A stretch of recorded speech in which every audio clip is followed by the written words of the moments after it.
I could just plug that directly into the Xbox where the USB is, and I don't have to worry about that. But I'm always afraid, like, I'll get up suddenly and I'll pull the fucking Xbox out.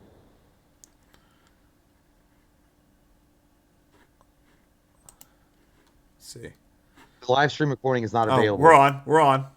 What? We're live. Why is it not showing on my I phone? don't know, Jim. I I've don't been kicked know. out of the old file. I don't know. Fuck. I gotta fix it That's again. like when you plan a God. great party and he's like, "You're not invited." Like, what? This shit's so stupid. I don't. It fucks up every time. It fucks up every Oh, damn time. No hi matter guys. what I I don't do. know. We're live. Okay, how you guys doing? I'm not being rude. I'm not like looking at my phone and being an asshole. But I feel like I have to make sure. Okay, there we go. Dude, I felt like I was at the fucking horse track, and I was like, "Come on, sausage and eggs! Come on, sausage and eggs!" You're looking at the program. Okay, can everybody see and hear us? Okay. Sausage and eggs. That's a good fucking name for a horse. Come on, sausage and eggs! Bring Yeah. Daddy the bacon. So guys, like before I was scheduling the live streams and I was putting up the thumbnail and shit so people could join early, but every time I would do that, YouTube would kick us out and we have to start a new chat. So this time I did it on the fly at the same time and they did the same thing. They kicked us out. They fuck you in the drive-thru. That's what they do. They fuck you in the drive-thru. That's what I thought I was out. They pulled me back in. Am I home? What's up, Vanessa, Guadalupe, Connor, Epic Dude, Greg. Vinny, Tito? Greg coming in hot. Greg got a fucking cruise missile going. He said, "I'm so drunk." I'm so drunk. I'm so Yeah. scared. That's My mom awesome. and I dad like are going to it. be so mad at me. Kels, David, Sean, Boatwright, Sean O'Brien. What's up, dude? Boats and Hose. Jonathan, JM, Haha, Jackson, Church Jackson, I love you. Melissa, Patrina, Scott, Filthy Dan's movie reviews. You whore. Lovely Lena, Michael Stepp. Katie Long, Courtney Reed, Vanessa Moreno, Kels. I sound like I'm announcing the 96 Bulls. I know. And now, CJ It, Woods. it sounds like you're on your way out, like you're an early '90s DJ, and this is your last day. I can't Hey, keep you guys up. want to kick it to some Pearl Jam? The station don't let me play it no more. Here's something that nobody wants you to know about: Nirvana. Coming out Whoa, of Seattle. Jeremy. Cobain, Love the Kurt. band, little concrete. Check him Oh, out in yeah. his skinny, no, check him out in his ripped up jeans. And he hasn't had a shower in a while with his cardigan on, but does he care? Get the hair metal. I was literally introducing MJ to Nirvana this afternoon. I was playing that, my girl, don't lie to me. I was just playing that song and she came in. I was like, you don't know. Like, your dad sings like shit, but watch this guy sing it. And I was trying to introduce her to Nirvana and she was like, I don't care, Dad. I'm trying to do Yeah, some gotcha it's life. funny. And like everybody talks about how Kurt Cobain himself on that documentary that you and Cody and I watched, he said he didn't give a fuck about the lyrics. He took a shit and wrote them in like 2 minutes. He's like, it was all about the music. He's like, none of his shit even makes sense when he's going, no, yeah, like, like that's why Weird Al made fun of him. But I mean, it's funny because Kurt Cobain never even gave a shit about lyrics. Yeah, that's true. Like, I mean, think did he just, say? I think he said he's like, have you ever listened to my shit? It doesn't make sense. I think It doesn't make sense. I think some real shit slipped in though between the cracks, whether he wanted it to or not. Even though he was trying to be punk as fuck, I think some real shit slipped in there. Sean, don't call me husky any better. It hurts my feelings. I'm trying to lose weight. I'm not really. I had a lot of beat ups. Okay, just yeah, last night. we got a message from the greatness of Courtney. He said, "Me and Vinny C are ready to eat a cactus if we have to." Now that's the kind of loyalty that I'm expecting on Fifth Avenue. Me and Mike are gonna take it over. It's done, all right? You go tell Rosetti and this man to suck a fucking dick. Shay's been watching too much mob movies. Everyone, I have. I was like, Capone who? stand your Who was homes. with snoring. You fucking wackadoo. Ryan Oh, Gillen, man. thank you for the super chat. Says Freddy doesn't stand a chance. And that's what we're here to do. We are here to pit A Nightmare on Elm Street versus Halloween film by film. And this time I went in beforehand and like tried to match up the films evenly to make it fair. Because we got some people saying it wasn't fair. But actually, before we get into any of that stuff, I'm letting everybody pile in here. And I do want to, David King said, I made you scramby eggs. I want to, I want You to know, put some hot sauce on that. put some stank on it. I want to throw out some super chats that we missed when we were doing the Loomis stuff the last stream. Just a few things. Sorry about And that. then there's something I want to say. I got something to say. But first off, it's Aiden. the channel It's Aiden would like a Loomis shout out, a crazy Loomis shout out that they can use in their YouTube trailer. Now I've checked out It's Aiden's channel and it's dope as shit, and they want a Loomis shout out for It's Aiden. It's Aiden. It's Aiden. It's Aiden! Exclamation point. Loomis. They just want a shout out for their they want an opening to add it like a blurb to add to their opening of their YouTube channel. What's their YouTube channel about? Horror movies, just like Nightmare on Elm Street, Halloween. All right. You want to get scared? You want to get crazy? You want to look at Psychopath and enjoy that filth? You want to see that? Well, It's Aiden is the place to be. Why else? Why wouldn't you go be an actual member of society and do good for it? No, go to It's Aiden. It's Aiden. Sounds terrible. It sounds like a place that nobody wants to go visit, like Atlantic City. I'm kidding. I go there all the time. It's Aiden. Horror movies. Get it done. I get inside you. Yeah, I'm sorry, man. I don't know if you could clip that like whatever you want. Also, William McLeod says, thank you for all you do. If you could give a shout out to my wife, Shirley Ann, next live stream. Shirley Ann, how you doing? Shirley How Ann! you doing? Sounds like reminds me of Poltergeist. Carol Ann! I Carol Ann! I come up all creepy and shit though. I was like, hey, how you doing? Fucking Joey. Hey, Shirley Ann, how you doing? It's like the money pit. It's like, I'm the carpenter. How you doing? Thank you for watching, William McLeod. Thank you for everything you do. Thank you, Shirley Ann. You guys are fucking awesome. And finally, by the way, we're sorry we didn't get to it at the end. I mean, it was crazy shit. Like that was all like that whole guitar that it was fucking insane. That was impromptu as it could be improv. But and I'm sorry that the camera got all knocked off. I mean, fucking screwy. I was trying to get into my refrigerator and knock that motherfucker off. We're not doing any more Loomis Meyer shout outs until Monday's stream, but by then we should have a couple things worked out to where it'll be easier for sure. I know that we missed one from Brittany Bush, and I sent her a message. I want to wait and see what she says about that before we do that. But also, so the last one that I know of that we missed is from Eric Opie Lingley, and yeah, man, awesome dude, and he would like a shout out for his son Mason, who he's been a good kid, so he's letting him stay up a little bit late tonight to watch this stream tonight. So we wanted to give a huge shout out to Eric and Mason. You guys are cool. The fact that you watch this shit together and you guys hang out, I love it, man. It's fucking awesome. Eric and Mason are the new breed. They're going to take over one day, and they're going to be the next We Watch the Movies.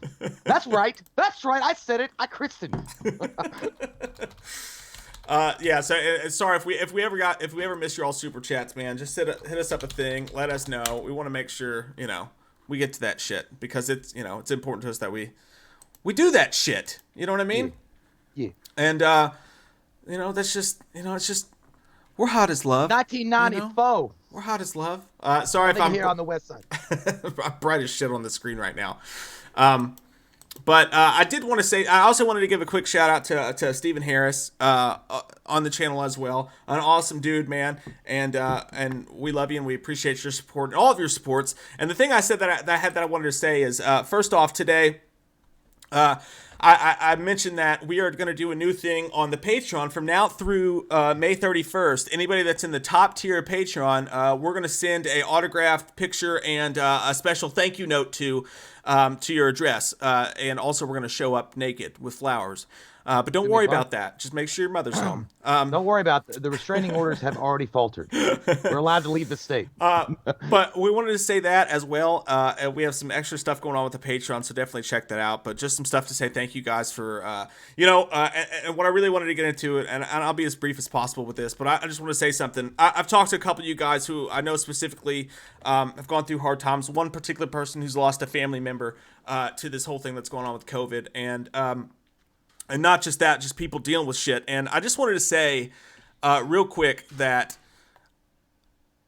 I'm not even sure how to put this, but I just want you guys to know, for anybody that needs to hear it, we're fucking YouTubers. We're not, we're not therapists or fucking motivational speakers or any of that shit. But it just matters, the things that we've been through versus the things that some of you guys are going through. And I just want to say, if you're having a hard time with all the stuff that's going on right now, you're not alone. And if you're if you're feeling things a lot right now, and if you're feeling depressed, and if you're thinking about your life a lot, and you're not really sure what's going on, or you're scared, or you're feeling anxiety, or whatever your issue is, I just want to let you guys know, from someone who is personally at the happiest point I've ever been at in my entire life right now, and who has been low before, and who has dealt with stuff before, that just, you cannot give up from whatever's going on. You can't, because you could be at your lowest 1 second, and all that means sometimes is that you think about what's going on in your life. Maybe you're sensitive, maybe you have feelings towards stuff, maybe you think a lot. If you're thinking too much, and you're too much inside your own head, and you're not feeling good about life, and you're not feeling good about yourself, or you're going through a hard time, it doesn't mean it's always going to be that way, and that tomorrow you don't know what's going to happen. You just don't know. Everything you ever wanted in your life, you can find your path, and you can find your meaning, and you could literally just have the happiest life that you ever could imagine. And it could be tomorrow, it could be a week from now, it could be a year from now, but it's possible, and it happens every single day. And just do not ever give up. Even if you feel like you can't wake up in the morning and you're having a hard day, you don't want to get out of bed. I know that feeling. I know how you feel. It's there. There's happiness in the world for every single one of us, and you can find it, and we love you, and everybody here's here for you. And that's, I don't know if I put that the way I really wanted to put it, but I just please do not give up. And, it's going to be okay. You're going to be all right. Just keep fucking keeping on. That's it. That's all I had to say. Sorry, I didn't mean to bring the mood down. I didn't mean to do that. All right, well, that's it. See you guys later. Over. Bye. Goodbye. All right, that's the way I peaced out. That's how you retire, sir. That's the retirement speech that I wanted. And on that note, I'm out. That fucking Oscar music playing me off before I open my goddamn teeth. Sorry. I was gonna say, I agree. Thank you guys for being in our corner, and I'm sorry for you that have lost your loved ones to this terrible pandemic that's been going on. Mike and I are just happy that these two fucking clowns that you see on your screen, Mike and I, are able to give you that kind of comedy entertainment and relief from some of the shit that's going outside your door. Just be happy, be kind to each other, and everything's gonna get better. Yeah. That's the thing. It gets worse, then it gets better. There's always light at the end of the tunnel. That's the way I always look. And I'm not gonna get into all the deep traumatic shit or the shitty things that I've gone through, Mike's gone through, because it would take forever. But nonetheless, like I saw JM say it, we're all in this together, and that's the truth. That's not just for the Wham fams, and that's not just for the people that are just coming in. It's for everybody. It's for everybody. Just be nice to each other, motherfuckers. Like, goddamn, can you please stop? Like, just don't be mean. Just don't be mean. It's all good. Right on, Thanks. man. Well fucking said. All right, so we can get into the shit now. Now it's gonna get dark and dirty and awful and horrible, and we're gonna talk about people's moms. Yeah, like right and after I love it. Like right after you confess your soul, let's fucking get the Crisco out and butt fuck. That's how it goes. Ryan Gillen says, "Thank you, man." He says Freddie doesn't stand a chance. I didn't read that already, did I? I don't think. I got lost in my emotions for a second there. You know what? I actually disagree, Ryan. I was talking to Mason Locklear and some people on Twitter. They don't think that, and other people that think just because we're a Halloween channel means that when we do these versus battles, and Halloween won't always be included. I feel like this is going to be a long show for us. We're going to have a lot of these, but man, there's good matchups in here. And I thought the same fucking thing though. Honestly, like when I was like, oh, we're gonna do Nightmare on Elm Street versus Halloween. I was like, I don't know. I was like, maybe. I mean, it's kind of maybe it'd be a lopsided win for Michael, but at the same time, I was starting to think about it. And I'm like, not really.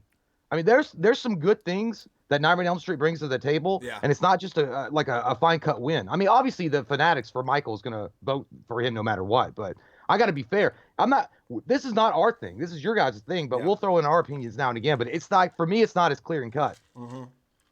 Right on, man. I think it's going to be a good battle. I mean, I don't know. And I think that if it was Nightmare versus Friday, in my personal opinion, I think overall in the series, I think Friday would lose. Yeah. But that's just my opinion. Well, that's what I told somebody the other day when we were talking about whether or not this is a fair fight.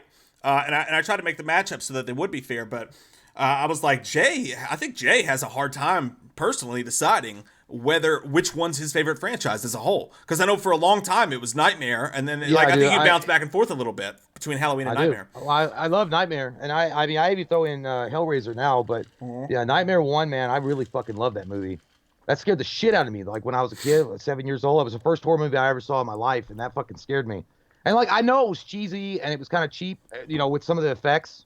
It wasn't cheesy, but it was kind of cheap with the effects, but still fucking was effective. Yeah, that's fucking lootly, man. Drew Clayton, thanks, man. It says Michael wins. Michael always wins. That's the way I see it in my cockles. Michael doesn't win at breath mint competition. That's what he doesn't win at. So you don't know your facts. Adrian Blue Jay, thank you, says, could I get a for my true crime channel? Shout out for my true crime channel. Adrian, you gotta throw in the name of the channel if you want a shout out, man. Everybody, shout out for Adrian's True Crime in a can. These fucking, I don't like these fucking headphones, dude.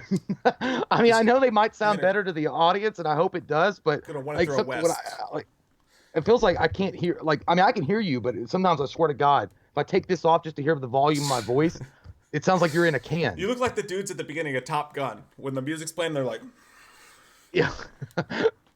It looks good, though, man. Dude, I would love to do that job. the people doing this, like, yeah. Jake Grasso says Mike looks like Freddy's uncle. I don't know who Freddy's I saw that earlier. I was like, I don't know what that means. I don't know who Freddy's fucking uncle is, but I feel like I should be offended. Intel Wild, thanks, man, says, what's up, guys? 2 nights in a row? Yeah! Intel, I know that we're all a little bit lost on our dates with it being the quarantine, but we haven't done this since Wednesday. We didn't do anything yesterday. Okay, wait. All right, Luke. Okay, I got you. All right, we're going to go into a dime formation. A dime formation. We got a running back coming out. Go for the knees. Go for the knees. Go for the knees. Shootout 12. X shootout 12. Go for the knees. X-Wing Commander. X-Wing Commander. Son of a bitch! Pull him out! Pull him out! That motherfucker's never going back on the field again. I swear to God, I will never go back on the field again. Give me fucking Danny DeVito if that cocksucker thinks he's going to be a quarterback. No, you got to do the James Woods from Any Given Sunday when he's arguing with his girlfriend, and he's like, fine, stay here to get butt fucked by 12 Neanderthals. See, I give a shit. Eight Shadows says, thank you, by the way. Says, thank you, I really needed that. Thank you guys. We need fucking you guys, man. Someone said, life's a garden, dig it. I feel that as well. Jarvis Fitzpatrick. Hold on. Jesse McLaughlin. Jay sounds like poop. Do I sound like poop? You sound like poop? I think you sound good in my hole. Am I making farting sounds with my mouth? What does that mean? You want to talk about a sandwich to clear your voice up? No, if it sounds bad, I'll switch headphones. I don't want it to sound like I'm nasally or something. You sound good to me. We'll see what the chat thinks about that. But Shakira said, Mike, I've seen you give up against the Texans. You know what? I was trying to save us all a few minutes of time. I was getting my ass kicked and I had no choice. There is no choice. I'm surprised that Mike didn't. I'm surprised that Mike didn't go back to his fullback team, the Titans. He's like, I wasn't using my team. Fuck you. I wasn't using my team. Jarvis, thanks, man. Jarvis City Supernaturals, as I like to call him, says, what's up, dudes? I have a life alert for tonight, LOL. Jarvis, like many, like Katie, has been getting really stressed out with these things, man. Like, they're like getting pissed at the chat, like scared at who's gonna win. Apparently, this is giving people fucking palpitations. I'm glad we're not in it. I know, it's easy for us. It makes me feel so happy. Like, I could sit back. I saw somebody did say some shit on the last video, somebody, I looked at the comments on the last Versus video, and they're like, "Oh, that was really fucking unfair, bro. That you put Halloween 2018 versus the Friday the 13th. It's not fair." I'm like, I know, but we were running out of motherfucking time. What you want? What you want? I know personally, it probably wasn't fair. Yeah. But I mean, what could you? We didn't have enough time. We had to group them. It was the first time that we tried to do this whole face-off thing. And for those of you who are new here, I promise we'll get to it. But it was the first time we did a face-off, which I think it's great. I think it's going to end up being a staple of the show, us doing these. But yeah, the first one we did, we got to the end, and it's like, well, Halloween has more movie, or like, you know, you're confused about what to do, and then we've been going for like 3.5 hours. So, but it's going to be okay tonight. That's why tonight I try to space that ahead of time to give us some room. Adrian, Rock Music Forever 90 says Jay sounds high. I'm so high on you. I'm so high. And I love your name. It's Rock Music Forever 90. I'm assuming 1990. It was a good time for it. I'm high on that. It's like sniffing glue back in high school. And again, and Michelle, you're right as well. That was partly in due as well to Andrew Faust. We're here with you, man. We love you. And the shit fucking sucks. In the words of, Kurt Russell, Tango and Cash, fucking sucks. But we're all in this together, man. We're here together. Adrian Blue Jay says, thank you, by the way. Can I get a shout out for my true crime channel? I've been grinding on it for a while. What is the name of your true crime channel? Hey, go check out his true crime channel or their true crime channel. It's gonna reveal a lot of information about true crime shit that happened on the streets of the United States and the world. What are you waiting for? What are you waiting for, huh? We don't know the name of it. So. Shout out to it, though, for sure. Thank you, by the way. Amanda Joyce, thank you, says, hey, guys, I love your channel. My last semester of nursing school was cut short because of the pandemic, and your guys' channel has helped us a lot of distractions. Your guys' channel has helped us a lot of distractions. It's all you said, Natasha! Your guys' channel has helped a lot as a distraction. You guys keep being yourself. Thank you so much, Amanda. And I'm sorry that that happened, but I'll tell you what, that's a fucking honorable ass thing that you've decided to go into, and I think the world's realizing that now more than ever, so super respect to you. I could never do that. Like, I'd wind up walking in that fucking operating room like Mr. Bean. like dropping a fucking like little like piece of candy in there, but like, oh. It's funny that you say that, dude, because me and Katie were talking the other day, and I was like, someone should make like, instead of making like a super serious like World War Z movie about COVID and everything that's going on, someone should make a Mr. Bean in the world of COVID, and he should just go out in the world, like try to go to Walmart when people are wearing masks and just like fuck up and not know what to do, but like try to put a mask on, but oh, that'd be good. That'd be good. Drew Clayton, thanks, man. He says, finally got around to signing up for your Patreon. Thank you all for the last year of the quarantine. Thank you, man. Thank you all for fucking being here for the quarantine. You guys have made this easy on us, for sure, because of all your all's awesomeness. We love you. Always have. Always have. Always have. Sean Tubby, 123. I'm going to play you in Madden, I promise. He says, holy ish, Jay can give a pep talk. Love y'all. That's what he sometimes he does that to me. He puts me in his bedroom and he's like, I'm gonna give you a pep talk. The only other time I use it besides with Mike is I use it in the mirror right before I maybe get some sex. Like, you can do it. You gotta get in there, not think so much, and just put it in. You want to run the field and hit that end zone, okay? And then do the celebratory dance, and then you bow out. You're like Paul Rudd in the mirror in Wonderlust, like, I'm gonna put my dick in. I'm gonna put my dick in. That's exactly, yeah, dude. I've had those experiences before, like right when you're at a girl's apartment and you're not sure how it's gonna go down because you're kind of got that whiskey dick coming on. And you're like, you can do it. Like, come on, what the fuck is wrong with you, man? Like, think about it. You're there, she's hot, she wants it. Just go in there and just do what she wants. And just do what she wants. Like, I can't do it. You can't do it, sissy boy. Take off your dress and have a tea party for yourself. And then right when your dick actually starts to get hard, you look at it in shock and you go, oh, Baba Yaga. The Baba Yaga. Yeah. No, I just wind up just slipping out of the room and be like, I'm sorry. I couldn't do it. No, that's what you say to her when you can't get it up. You just run out. She goes, where are you going? And you're like, Baba Yaga. I just make up some sad story. Like, on the boardwalk, I try to save an orphan from a building, and it just didn't happen. I'm really dealing with emotional stress. Greg Harris, what's up, Greg? I can't wait to party in your movie room. He says, I'm ready for Halloween at home tomorrow. Guys, it's happening tomorrow. Fun. Maybe we'll get a poster, maybe we'll get a trailer, maybe we'll get a big fuck you. But either way, we're going to watch Halloween with all the people who made Halloween tomorrow. It's going to be fun as shit. Adrian Blue Jay, thank you. Thank you. Appreciate Drake Grasso, thanks, man. He says, hey, get yourself some damn better headphones. He did! He got better headphones. These are better headphones. What's wrong with I was the just headphones? using the regular shit that came with Xbox. He bought new headphones. You motherfucker. Well, I saw a bunch of people saying I sounded fine. So, fuck you. They're my friend and you're not. Thank you, Jake. Vinny C, thank you. He says, why does Ben Tramer wear Converse? He hates Vans. I'll bet he does. That's the best dad joke I've ever heard. That's a good one. I like it. Absolutely. David Rail says, Michael will win. You can't kill the boogeyman. Maybe so. We're about to find out, whores. Thank you. You don't have a police force? Joshua Tabak says, better heel. This is for you, Jay. This is more your time of wrestling. Better heel. Rick Rude or Ted DiBiase? Man, money. Dude, Ted DiBiase was fucking awesome. He had the $1 million belt. He was an asshole to Virgil. Then Virgil went on his own.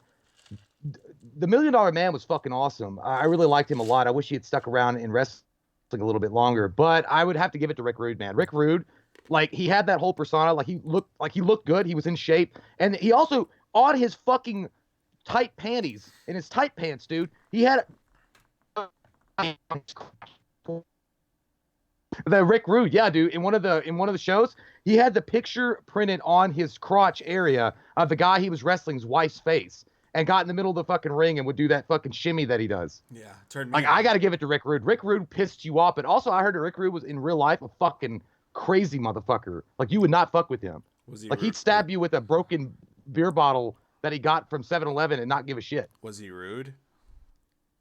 He was very rude. I wouldn't call that to him. I'd say he's a very nice Christian gentleman. Somebody said, "Hey, Cody, it's Cody. Who's in here? Which Cody? That's it. Cody Leach. Thanks, man. Cody Leach. Oh, Cody Leach says Dream Warriors is better. Oh, what was the question? Because Cody knows we put you fucking bastard. He knows that we put he knows we put Dream Warriors up against Halloween 2018. You motherfucker. You motherfucker. I thought it was my brother Cody. Put it. I was like, what's he doing? Put it in the news towel. I said Cody Leach is a motherfucker. I said it. I still like Cody Leach. I do too. I want to sit on his couch with him and be under his arm, like a baby bird. Yeah, let's watch movies together. Have you seen The Messenger? Jay Grasso, thanks, man. He says, I guess I'll just go fuck myself, Jay. I don't know what that means, but fuck yourself. Oh, he's talking. Don't you go fuck yourself unless I'm invited. I want to watch it happen, and then I'll clean up. No, he was the guy that I said they're all my friends. All right, who's fucking ready? But we got to get into it. Who's fucking ready? I'm ready. No one said anything. I'm ready. All right, thank you, Jay.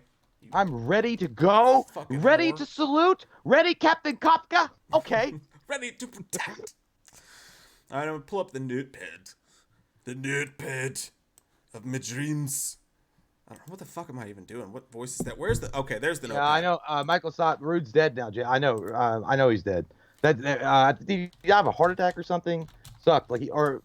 Oh, I'm not gonna get into what actually, or it was suicide or something. But there was rumors about what actually happened to him. I was watching one of those videos that one of the other wrestlers were talking about what he did. Dude, this is fucked up. I don't know if it's true or not, and I'm not gonna say it's true. But one of the other wrestlers on one of those, kayfabe exposed or whatever, was saying that, dude, I'm not kidding.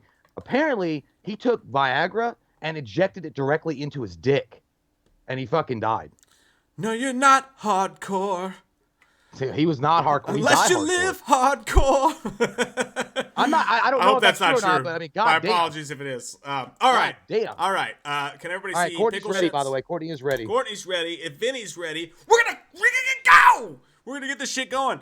From the top to the bottom, bottom to the top, and I stop from the core to the bottom in the middle of my thoughts. Linkin Park. Halloween versus A Nightmare on Elm. Elms. Elm.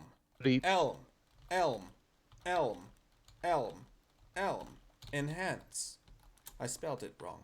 That's the triple elm. That's Elm the third elm. Street. Now, if you guys are new here, if you're new, this is the way we do it.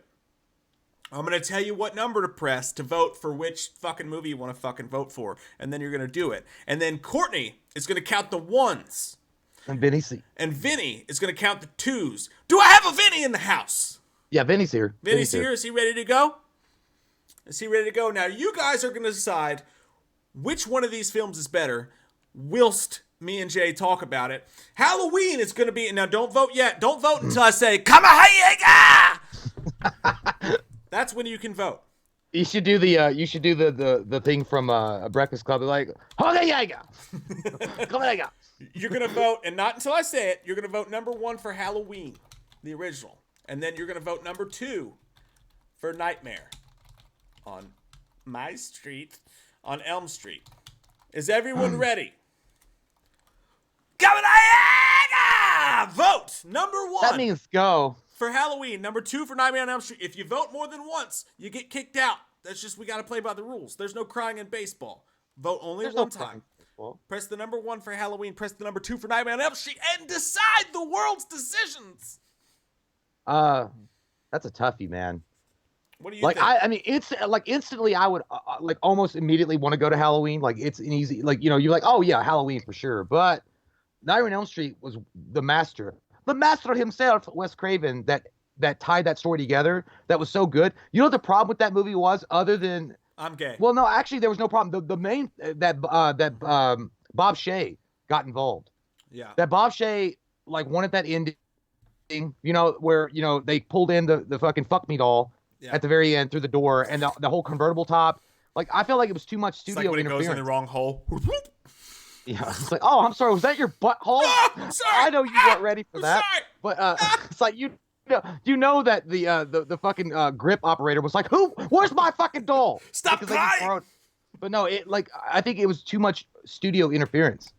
Bob Shea, I like Bob Shea, and Bob Shea kept the series going too. But I mean, overall, I would give it to Halloween by a slight margin, just because I felt like it was more of John Carpenter's vision. Yeah, I think they're both 10s. I think they're both absolute 10s. They're both perfect movies in my opinion.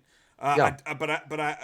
I side, unsurprisingly, I side with Halloween because it came first, and there's a jack-o'-lantern. I the think deciding factor. Halloween, like if you watch the movies against each other, like Nightmare on Elm Street was so special for like some of its flaws, even like little things, but the way that they did like the blood shooting up and they shot that shit up upside down, the way that they did everything, Halloween is just like, man, it's so streamlined in the way, and John Carpenter will say he watches it and he can't stand to watch it because he sees everything he did wrong.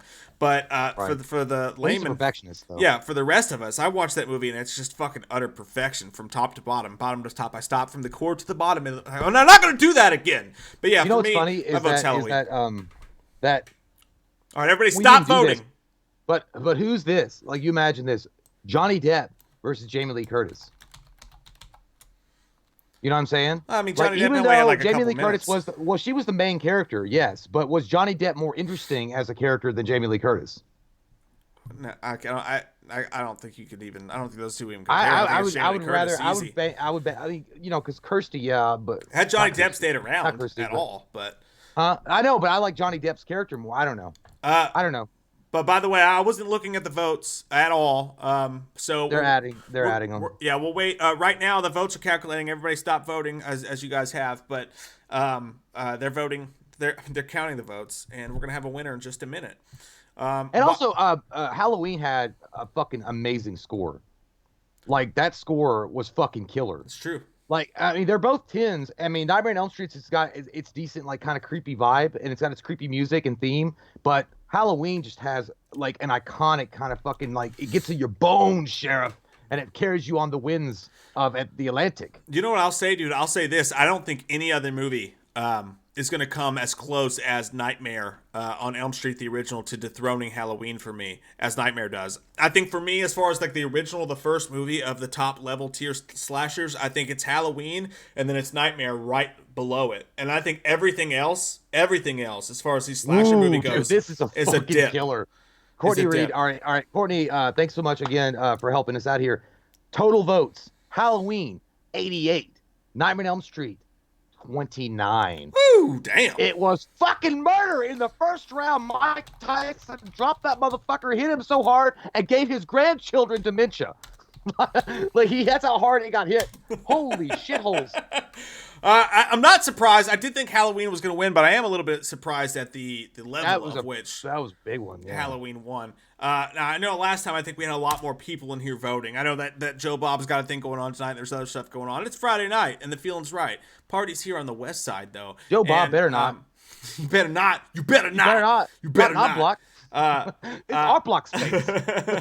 But all right, guys, let's go right into it with the second vote, and then we'll take a quick little break after that. You're gonna say a fat little break. A fat little, like a fat small penis. little break. Yeah. Like my wiener, a fat small one. we ran our fat mouse for so long that we'll try to get into it a little quicker here tonight. So the next vote, and don't vote yet. Don't And vote. Laura's coming in like fucking mean though. She's like, Nightmare's going down. You feel it? You feel that magic? I'm gonna do the super chats in just a second, but for right now, I'm gonna lay it out what it's gonna be so that you can think about it a little bit, get your votes ready. This one's very interesting to me, dude. Very interesting to me. Halloween 2, the original Halloween 2 versus Freddy's Revenge. I think that's gonna be. I got my answer. Very interesting. We'll talk about it in just a second. Don't you fucking say it! It's like, sir, you're a patriot, and I respect what you've done for our country. But shut the fuck up! I wish I had some fucking apple in my mouth so I could go. All right. Well done so far, guys. You guys are fucking rocking this shit. And you guys are very respectful with each other. The ones that voted for Nightmare on Elm Street and the ones that are voting for Halloween, you guys are respectful as fuck, and I like that you guys are disagreeing. It's like a real fucking conversation. It's like we're human beings. And honestly, I know, it's weird. I understand a vote for Nightmare. I wouldn't shit on anybody for it. I wouldn't have said shit. I'd be like, I get it. If somebody said it's like Nightmare's better, I'd be like, that's you, dog. Yeah. I respect it. I get it though. I respect your colors. I wouldn't even say they were wrong. I'm just like, I think I respect your colors and your flag. I think they're both so good that it's just a matter of opinion and stank. But Dylan Holmay, thank you, says, did you really kill them worthless animals, boy? We shelled my bell.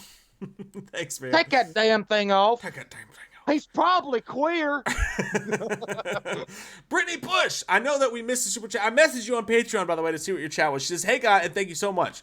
She says, hey, guys, Halloween is always number one in my book. Just want to say, hey, Rovaneri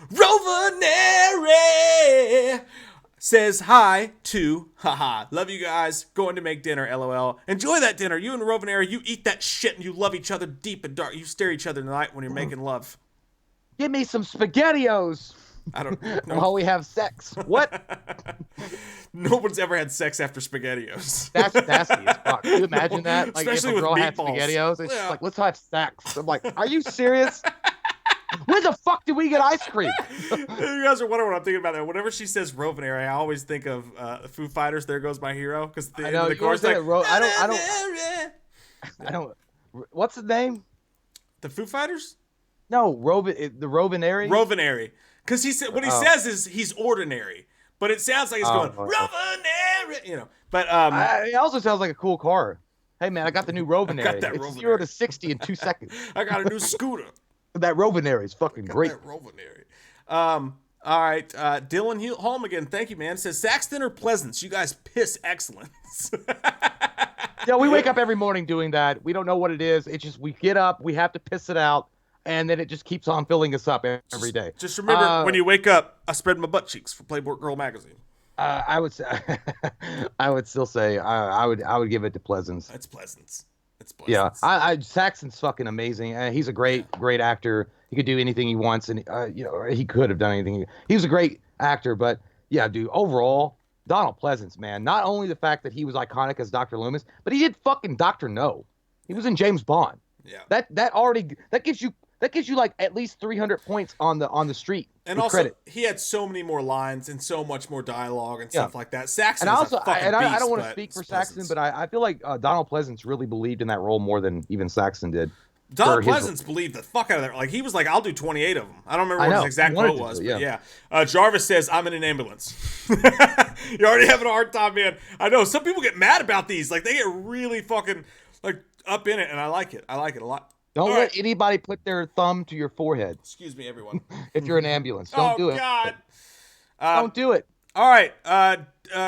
Is Vinny and Courtney ready for the next vote? Courtney? That's what I need to know. Vinny C. I want to know what turns you on. I want to know. I want to know. You got to have that background. Oh, bring it all to me. Bring it out. Bring it out. Todd and Willie Wright. I spread my butt cheeks in Playgirl magazine as Mike Honcho. Oh. That's going to be on Jay's deathbed. Like, right before he dies, I'm just going to run in the room, and nurses are going to try to like, you can't be here. And I'm going to be like, Jay, I spread my butt cheeks. Yeah. That's Mike All right, Honcho. Courtney said he's ready. All right, and Vinny's ready as well. Here we go. Not until I say, or Jay, why don't you shoot the gun on this one? What do you want to say to get the gun shot? Okay. Don't vote until... All right, when I say, Bumblebee Tuna, go for it. 3, 2, 1. Bumblebee Tuna. Bumblebee Tuna. Nobody vote twice. Only vote once. Get inside you. Now you're begging me to stay. All right, well, I'm going to go ahead and give you, this is not, like, you guys vote, you guys do your thing, it's your list, but I'm going to go with Nightmare 2. I got to. I got to go with Nightmare 2. I love Halloween 2. I think it's a continuation of Halloween 1, and it's good for obvious reasons. It really establishes the mythology of Michael, and it fucking presents him in a badass light. Dude, I always remember, like, one of the coolest fucking parts of that movie, like, other than the cool death scenes, is when he walks through the fucking, like, glass, the front doors. Yeah. And he like, because he's like, that's his goal. I love that shit. But Nightmare 2, man, they really went in their own direction. They tried to make something different with him. They changed his look. He had more of a hook nose. He looked more of like a witch. He had more of a demonic presence. And Jesse is, like, for me, under-heralded. He's never given the proper respect as a final guy. And he was good. And, like, I feel like that whole movie was misunderstood, and it was like bad timing when it came out, but it was a fucking incredible movie. And there's so many good lines, like, "You're all my children now" around the pool. Woo! Okay, Dad, can we have the hot dogs, but not in our mouths? Just put them in the buns, in the regular hot dog buns. But dude, like, that movie to me, like, that Freddy was already scary in the first one, but they made him extra scary and extra crispy in the second one. I'm with you, man. Actually, my choice is going to be Nightmare 2 as well, over Halloween 2. Now, here's the thing. For me, Halloween 2 is a better film overall than A Nightmare on Elm Street 2.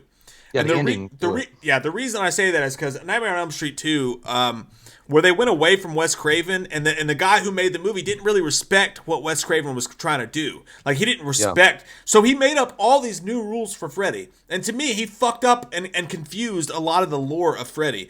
But what was born inside of that, almost as an accidental baby, was the fact that Friday 2 was weird. You said you used a diaphragm. It was different. It had that whole thing with Mark Patton and the whole, like, the whole sexuality of Mark Patton and all that stuff going on. That was really cool, especially for that time.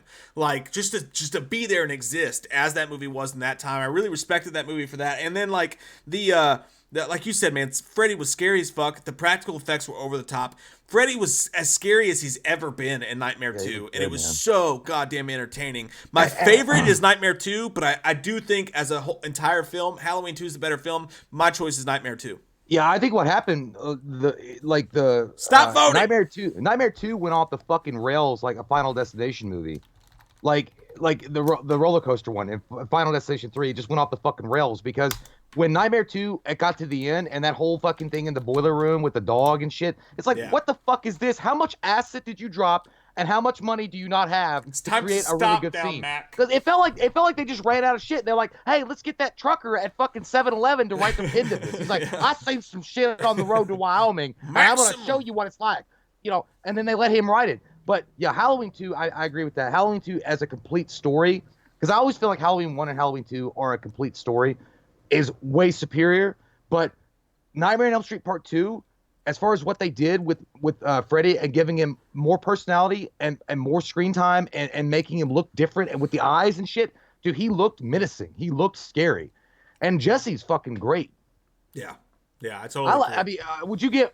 well, I won't say that because, it's like, Jamie Lee Curtis was in Part 2, but I like Jesse's performance slightly better in Nightmare 2. I absolutely would take Jesse over Jamie Lee Curtis in Part 2. Yeah, in Part 2, yeah. I think he was a great final guy. And I think that was so cool what they were doing here between him and Grady. Yeah. And by the way, Jarvis made an amazing fucking hilarious edit about the friendship between Jesse and Grady that's there to check out for you guys for sure. I'm going to put that on the Patreon. That's a great...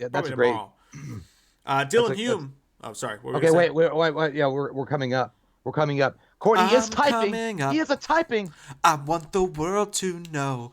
Got to let it go. Holy shit, dude. This is like, dude, this is like the heartbreaker between UK and Duke in 1992, dude. It's like that fucking heartbreaker. What happened? All right. Halloween 2, man. 42 votes. Freddy's Revenge. 39. Oh, damn! Dude, you can't get better than that. Dude, wow. That's all the people that voted for Halloween 2. I'm glad you guys aren't like that, but if we had won, if it was I'd be like, oh, what happened? Got close and you got denied. Dude, damn, that was so close. Holy shit, that was a good one. Excellent votations, my friends. Excellent job, everybody. And again, everybody give a huge fucking shout out to Vinny and Courtney. Courtney and Vinny C are doing awesome. And I know that I mentioned this earlier, that for our top tier patrons, we're gonna send an autographed picture with a thank you note. Courtney and Vinny are gonna get those as well. Oh yeah, for sure. Their participation and for they're also gonna get like a blow canteen jobs. and a dick job. Yeah, I was gonna say I said dick job, but you said blow job. Whatever. Yeah. I was gonna go the hand job and see where it goes, but yeah, we'll go straight to the blow. Reach around Robbie is what they called me back in high school. Dylan says Jesse from Nightmare 2 gets Jay horny. Yeah, he does. Have you seen scream. those dance moves? Have you seen his hips? It's the butt against the drawer. Oh my God! Really, you know, it's funny. Like I remember watching that when I was a kid. I was like, "That's how people clean their rooms." Like when you got your own room, my room, that's how you clean your room. Yeah, and it never left. Jesse's awesome. Yeah, it definitely gives you a boner. And somebody, Candace said, "Recount." Okay, we're not Florida. I demand a recount. We're not Florida. This isn't the Bush election. We've got the best votes you've ever seen. No, it's like 2000 lock box. You've never seen votes like our votes. Our votes are the best votes. You don't want no more votes. Mark Dorman says, hey, sum up your presidential campaign in one word. George W. Bush in 2000. Strategery. And then it's like Al Gore, sum up your campaign in one word. Lock box. That's all he talked about. Bush would have been like, he threw a shoe at me. Yeah. He's like, now watch this drive.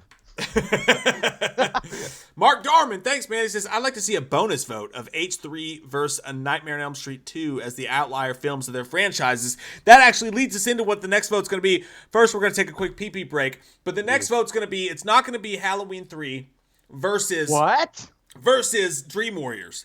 Because they don't match up well.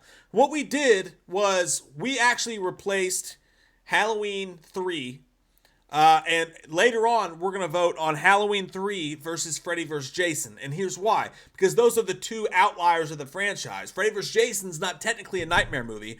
Halloween 3 is not technically a Michael movie. So we pitted those against each other. And again, there's more Halloween films than there are Nightmare films. So we had to do a little bit of... and also... we're not including the Rob Zombie films at all. But for the round 3 vote, the next vote is going to be... It's going to be, and there's a lot of thought that went into this, but it's going to be Dream Warriors. Dream Warriors. Don't want to dream no more.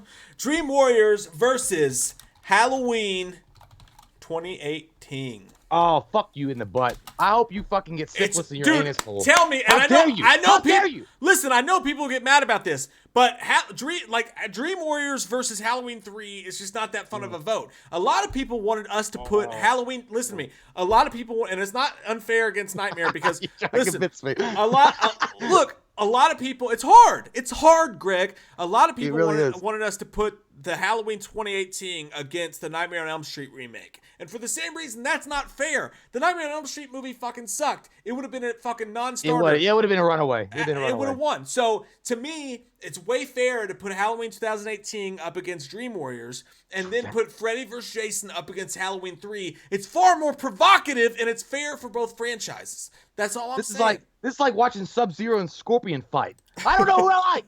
I don't know.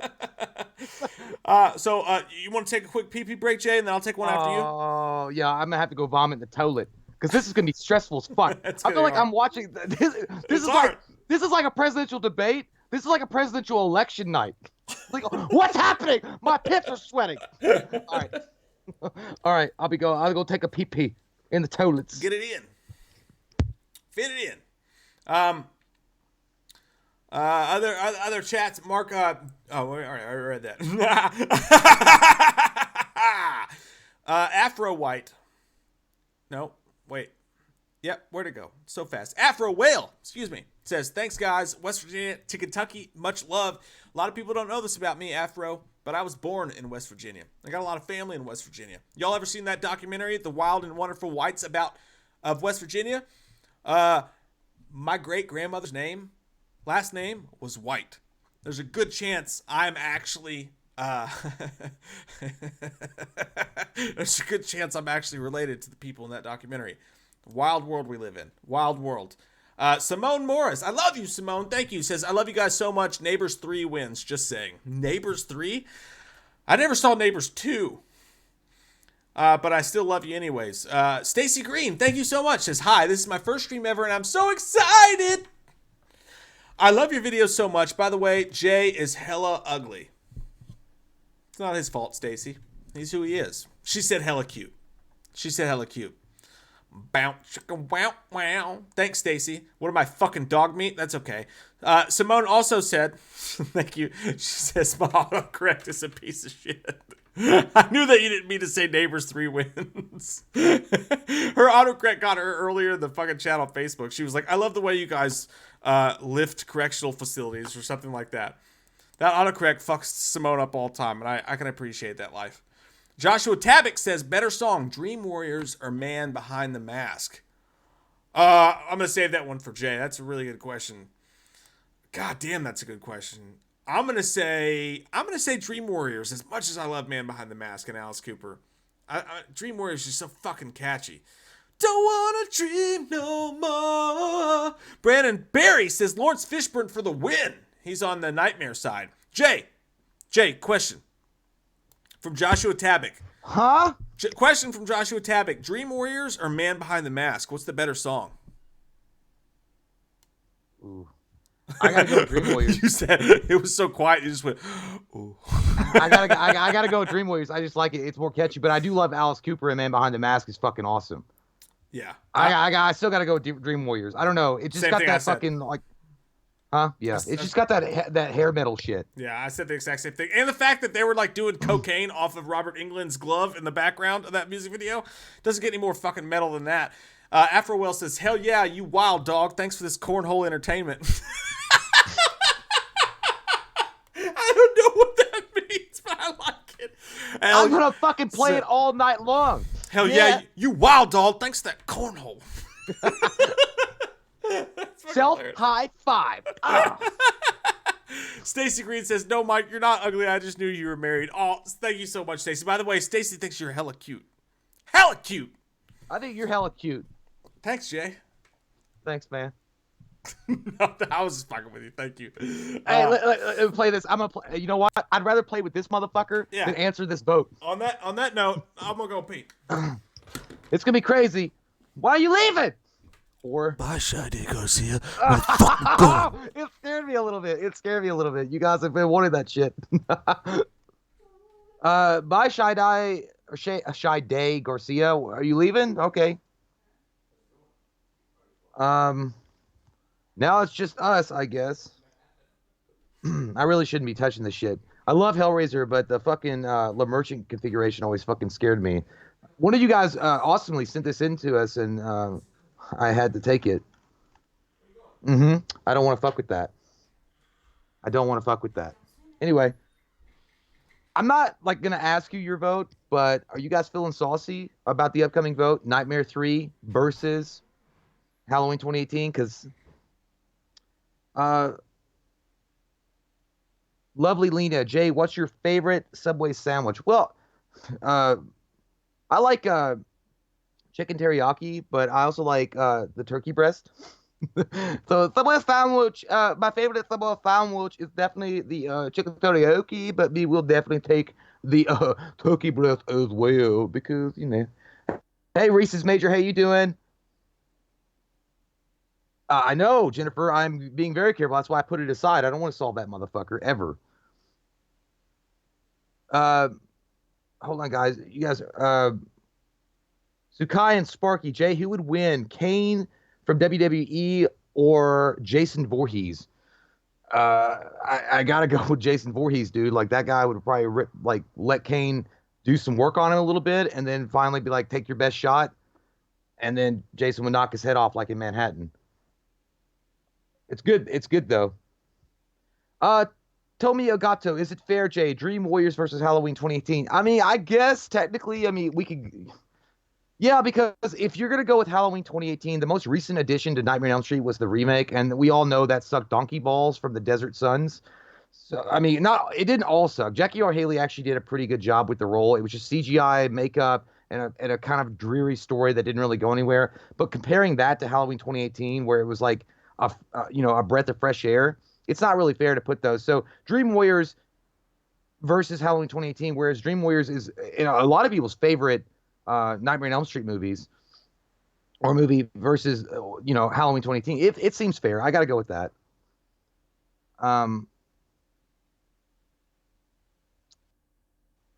Zhurt225, thank you for sticking around with our dumbasses. We love you. Yeah, Jason Wood, Slaughter Kane. I agree with you 100% of the days. Mike, True Luck Reviews. I do. Yeah, Chuck Fabic. It's all for fun. Go out there and start strangling each other with like pantyhose or finding out where each other lives and showing up and egging one another's house or TPing or pooping in the lawn and in a bag and going to the doorstep and setting it on fire. We don't need any of that. Mike White, thank you so much. He says, Jay, please have my babies. Absolutely. We will do that together. We will go and figure it out. If we have the Scarefest in October, Mike White, if you come, we will definitely arrange something. It's going to be wonderful. I want the three children if we have three children, I want it to be Michelangelo, Leonardo, and Raphael. Donatello, maybe later, but those are my three favorite. So by the way, I know I brought this up in a few. I think I brought it up actually every live stream that we've done recently, but hold on a second. Matthew Fetchy, Jay, favorite Halloween after original. That's a good one, man. My favorite Halloween after original, like it really would come down between Halloween 4 and 6, but I really do honestly love Halloween 2018. Like it's fucking amazing. It's well done. It's well put together. James U. Courtney's a beast. They did a great job. Christopher Nelson did an awesome job with the mask. That's, by the way, if you guys can see that right there, that mask is fucking by courtesy of Chris. Fucking amazing, talented guy that he is. Very generous dude. Awesome guy. Love that guy. They did awesome bringing that. But I mean, Halloween 4 and 6 are my favorite two after the original one. If, like Mike had said previous live streams ago, if they had done a deep fake with the mask on Halloween 4 when we were doing that interview with Chris Nelson, totally different movie. If they had used the Captain Kirk mask, I mean, that would have been almost a masterpiece. Jay, I don't know which super chats you got to and which ones you didn't. I got to the ones that. Did you get to Dylan Hume? Well, just go ahead and read them. I don't know. Dylan Hume about Cable Guy? No. Okay. Dylan Hume said, a bit random, but you guys should do a commentary on The Cable Guy, one of my favorite movies. I can make it cool again, Stephen. That's one of our favorite movies, too. That'd be fun, yeah. Fleet up. I just want to hang out. It's just skin, Stephen. Afro Whale said, hell yeah, you wild dog. Thanks for this cornhole entertainment. Yeah. Okay. I don't know what that means, but I like it. What are you saying? That sounds like something that sounds like something that like the first day you get to sing in prison. They're like, cornhole entertainment. Do you like it? You better answer correct because that's going to be your next 10 years. Yes.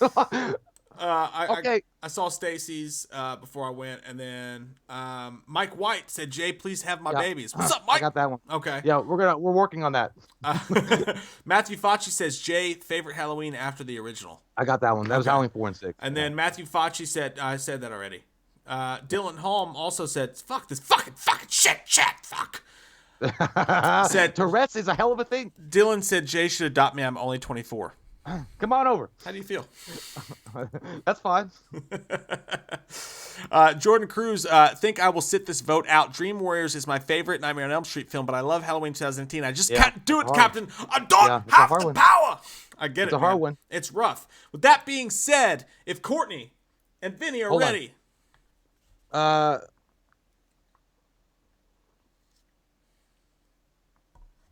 Okay. Courtney, when you are ready, sir, let us know. Send the bat signal into the air, and off we go. Right. Nobody vote yet. Don't vote until we go, biscuits and gravy. That's when you can vote. That's what you wake up to with your mom if you get to stay home from school. It's like, did you make biscuits and gravy with the white kind? The white kind of gravy? He's ready. Courtney's ready. Vinny C. Well, I'm assuming Courtney is... Hopefully Courtney and Vinny are... Oh, Vinny's ready. Teaming up. Okay. All right. So when I say the biscuits and gravy, vote number 1 for Dream Warriors and vote number 2 for Halloween 2018. If you vote twice, you get kicked out. Are you ready? Biscuits and gravy. Number 1 for Dream Warriors. Number 2 for Halloween 2018. Let's fucking go. You sound like one of those guys at Waffle House that have just been through a lot that night. And you're like, what do you want? What do you want, sir? It's like, biscuit gravy. You don't have any more words left. we were playing a drinking game last night, and I like one of those things where you have to follow up the next person, and that's what made me think of that. But what's your pick, Jay? What do you think? Dream Warriors or Halloween 2018? I don't like you. I don't even fucking like you talking to me about this. I mean, dude, that's not fair. Like, that's such a hard fucking question. Yeah, it's tough. Dude, damn. I know what you're voting. I don't know. I know. Like, I don't know. I know what it is. Like, I almost feel like recusing myself. Like, I feel like that. I feel like just not even voting. But I would say, dude, I gotta go with. Okay, it's fucking hard, dude. I gotta go with 2018, and I'll tell you why. Oh. I love Nightmare on Elm Street 3. I love it. I think it's fucking amazing. I think it's fantastic. You got Lawrence Fishburne looking fresh to death as a scrub, but not the kind of scrub from TLC, an actual scrub invested like intern. All the cast was amazing. It was well done, but I don't think it was the full vision of what Wes Craven never got to see it brought to life what he wanted. You know what I mean? He wrote that long ass script. It had a lot more detail in it. There was a lot more things about it that could have been fleshed out and not added in or taken out. And I think that would have made the difference. Halloween 2018 was brutal. It was bringing back a character that up to that point had suffered shitholes like Busta Rhymes karate kicking him in Resurrection and Rob Zombie's Halloween 2. It was hard to do. That was hard to market because a lot of people were like, oh, it's just another Halloween movie. The mask looked incredible. The story was amazing. You had John Carpenter helping with it. Dude, but that's by slight, dude. That's like by a half point. Yeah. That's like half point. Okay, everybody, it looks like the vote stopped. So everybody stop voting. Stop voting right now. And I'm going to actually, dude, I'm going to agree with you, but it is by barely. Very, very much. Yeah. Dream Warriors, the first act of Dream Warriors, I would take over Halloween 2018. I love that so much. Freddy doing the puppeteering thing, the mental hospital stuff. Dude, everything that happened in the mental hospital was so fucking special. And it was so crazy. I love that stuff, and it's some of the best Freddy stuff you ever got. I've never ever been a fan of the second half of Dream Warriors when they go into the fantasy Harry Potter shit. I just thought like if they would just kept with what they were going with instead of going kind of corny with the magic stuff. Yeah. I feel like it could have been a really special, actually scary movie. Halloween 2018, I love it. We spent so much time covering it and talking about it. That's got a special place in my heart. They made what is maybe the second best against the original Mask that we've ever seen in Halloween, and they brought Michael back and they made him scary again, and they did it right. And I love that movie so much for that. That it's a slight edge for 2018 over me, but it's a tough but vote. You know, it almost feels like it's not really comparative. I mean, I know some of you guys have never seen it, but comparing, and Mike's not seen it yet, so it's hard for him to comment on it. But for me, Boardwalk Empire versus Sopranos, there's a lot of good things that Sopranos did, and it's amazing, and it's got the highs, and when they're the highs, they're the highs. But Boardwalk Empire's got amazing dialogue, it's got good actors, but it's even keel. It kind of goes, like this, whereas the Sopranos will go and, take you on a ride. Yeah. I feel like that's, for me, Halloween 2018 versus Nightmare on Elm Street 3. Nightmare on Elm Street 3 is even keel for the most part. It kind of maintains where it's going. Halloween 2018 is fucking amazing. But I also say, I agree with the fantasy part, even though I like Dungeons and Dragons and fucking unicorns. But I would say this. I think that if it had been fleshed out better, I think that if they had gotten the Wes Craven film that, he wrote, I think it would have been a lot better. Yeah. I feel like it was budget and timing. I'm fine with either vote on this. If you say Dream Warriors, I totally understand it. And if you say 2018. Oh, man. Okay, so Courtney's got it. Shit, dude. This is a good close one, too. This feels like a fucking Indiana UK game in the Sweet 16 a few years ago. So Halloween 2018 comes in hot and feeling sexy with it, a mighty cock in its hand at 57 votes. Oh, wow. Yeah. Dream Warriors comes in trying to slay the beast, but it's flaccid when he holds up the sword at 48 votes. What was the first one? 57 to 48.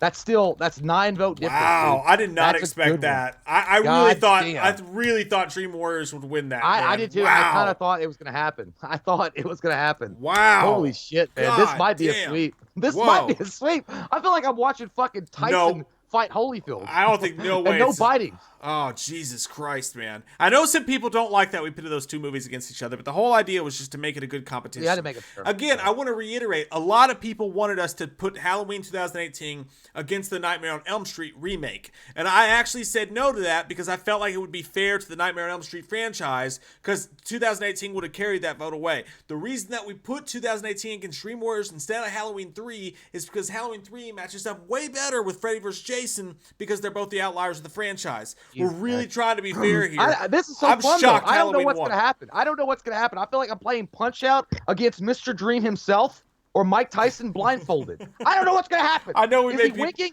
Is he winking? People are angry, and I understand. Let's go to the Super Chats real quick, and then we'll go right into the next vote.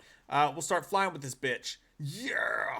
By the way, I do want to point out really quick before you get there. This is Okay. not our fault. Yeah? This is not our fucking fault. This is the people's deciding. Okay, this is a fair vote. Everybody gets a fair vote. To be fair, do not come after us Hey, and try to put barbed wire in our anus. You and I picked Nightmare 2. You and I picked Nightmare 2 over Halloween 2. Yeah, You so know, I mean, it's not us. We're not casting the final decision. Okay, after a while. And again, guys, these franchises, they don't get anything out of this. This is all for fun. It's all just to talk shit and see what happens. Nobody actually wins anything. We're not. Oh my God! Wait a minute. Oh wait. Do we have a misvote? Yes. We have a? Oh, we have a misvote! Oh shit! Shit! Courtney just came back, and he was like, "Oh fuck, dude! Oh my God! This is like right before when you were declaring like defeat and giving your speech, like, hey motherfucker, you won, dude! This is crazy. Halloween had 48, Dream Warriors 57.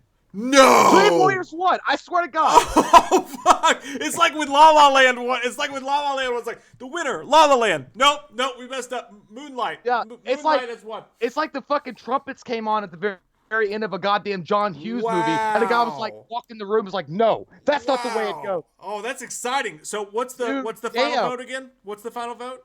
Final vote again was Halloween 48, Dream Warriors 57. Wow. Holy shit. It was still close. That was still close, but I was surprised. Oh, wow. Man. Holy shit. Damn. That's exciting. Vinny C caught it. Courtney says Vinny C caught it. Vinny C, you are a lifesaver, sir, and you're going to be raised up in the family to a capo. Wow. That's why I love this. Shit's fun as fuck, man. Is this man, I didn't see it coming. Are you not entertained? It's like if you're watching like goddamn Sting and the NWO, and then all of a sudden like fucking Randy Savage shows up out of nowhere to fucking fight. I wonder how many people got Raven pissed. Are sitting in the crowd. I wonder how many people got pissed and clicked off. Holy they didn't shit. know. It's like when you leave the stadium early and you don't know. Michael Hubert says, I call BS. Hey man, I get either side. Courtney and Vinny C, they're working together. That's the way it worked. I get either side. I get either side, and I trust our counters. By the way, if there's ever a mistake made, we will post about it and let everybody know what's up. After a while, by the way, it says, I just became, as I said, hell yeah, a Patreon. Love y'all's horror nuts like me. Thank you, sir. Thank you very fucking much for that. And the cornholeness and the love and the darkness. Let me see. I don't know. There's a lot of things going on here. Billy Joyner. Mike, you changed Halloween 1 from 1 to 2. No, hang on one second. Let me get through these super chats real quick before we get to the next one. Billy Joyner says, just got here. How are you guys doing, Mike and Jay? Happy Friday. It is Friday. I don't know what the days anymore. I know. What's crazy, we didn't have Friday the 13th there. What's up, Billy? Thank you, man. And then, okay, so now we are good to go. Courtney Reed says, I'm so used to Halloween being number one. My bad, y'all. No, my bad, dude. It's an honest mistake. It's an honest mistake. Thank you guys for counting this so shit. the final vote is what Courtney said. Vinny C caught it. All right, Yeah. So okay, that's the final vote. All right, there's no fucking. We're not fucking anybody. Like I mean, I'm not really. I love Nightmare 3 and I love Halloween 2018. Mike loves the same. So, like, we're not fucking trying to be like speakeasy motherfuckers and sell you booze under the table or anything. So, and by the way, I don't super respect to Courtney and Vinny. You guys have a hard job. man, they're doing great. I love them. We appreciate that shit. All right, I'm gonna type this out, but nobody vote. Jay, you come up with the next vote saying the go. All right. You're gonna vote when we say it. When we say what do you think it is, Jay? What for the saying? Yeah. What's the go saying gonna be? Okay, it's gonna be titty titty fart fart. Titty fart fart. That's Okay, it. That's I what like you got to it. go with. For okay, so if is Vinny ready? Is Courtney ready? I'll wait until Courtney. Vinny's seeing him working together. It's like Nosa Castro. We have our own family.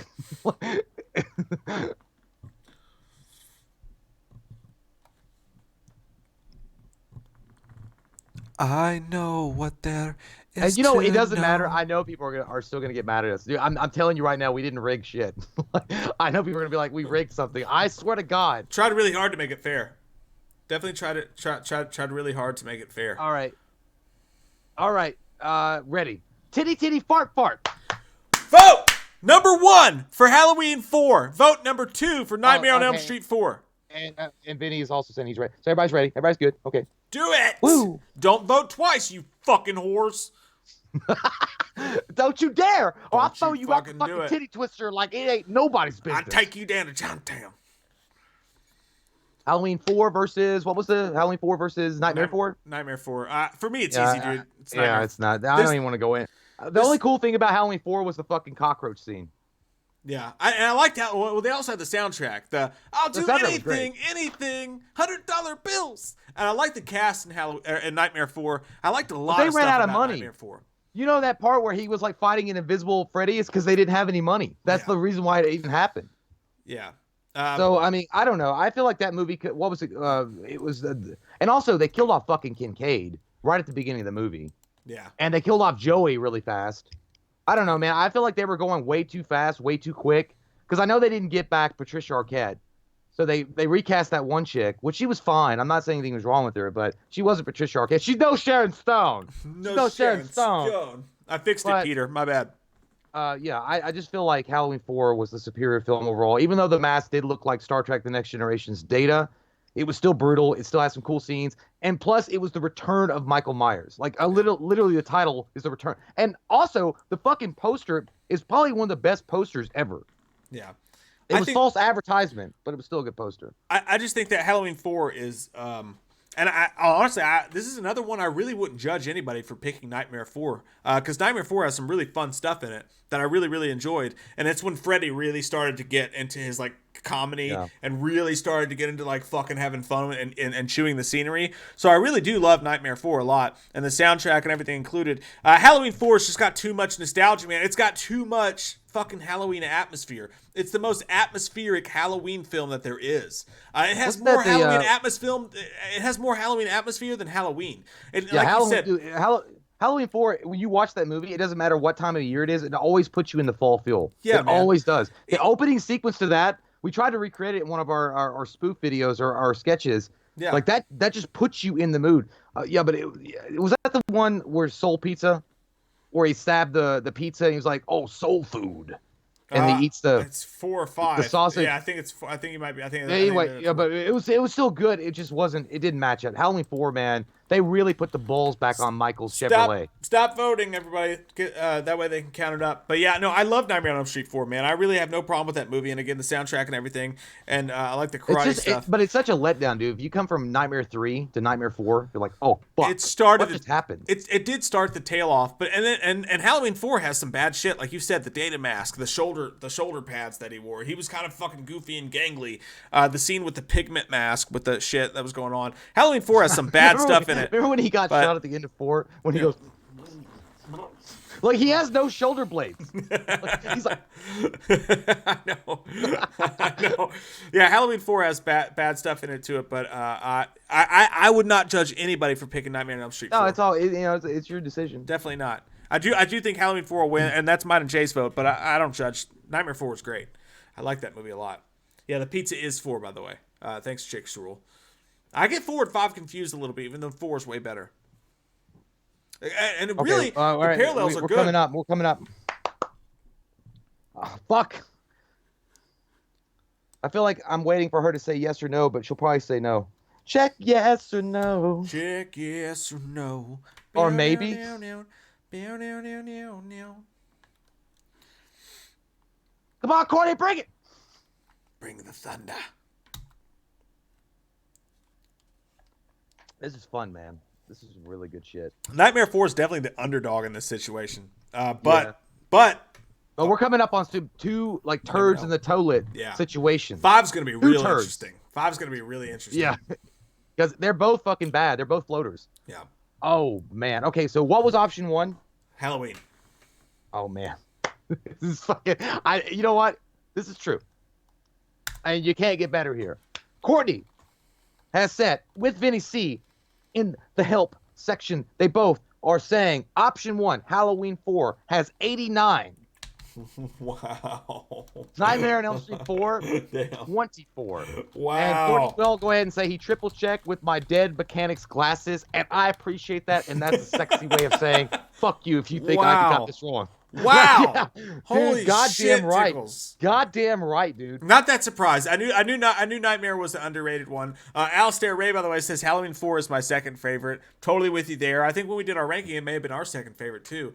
All right, let's go right into 5. Let's go right the fuck into it. Nobody vote yet or anything, but our next vote is going to be Halloween 5 versus. This is. I'm so interested to see what this is. Yeah, this is really good. Nightmare on Elm Street 5. Now you're gonna vote. Not till I say gum gum chips. You look like you got the constipation from last year. You're like, don't vote until I say gum gum chips. But when you do vote, you'll vote number 1 for Halloween 5, and you'll vote number 2 for Nightmare on Elm Street 5. Vinny, and I know you guys just got out of it, but Vinny and Courtney, are you fine fuckers ready? David Rael says, I remember always falling asleep while watching any of the Nightmare movies when I was younger. I get that, man. There's some strong nostalgia in those movies. But Vinny C said he's ready. I'm waiting on Courtney. You guys work in tandem. You guys are like the double dragons. I wouldn't want to fall asleep watching Nightmare on Elm Street, though. It feels like that would just I would fall too deep into sleep. Purpose. Freddy would fuck me up. Your shit's gonna be all sliced up. The map says we're fucked. Well, that's a good. You know what? Yeah, well, I mean, to me, never mind. I'm not even gonna get into my opinion on the one of the verses coming up because I think it's a dead giveaway. But it's a dead giveaway. Yeah, just waiting on Courtney. Vinny's ready.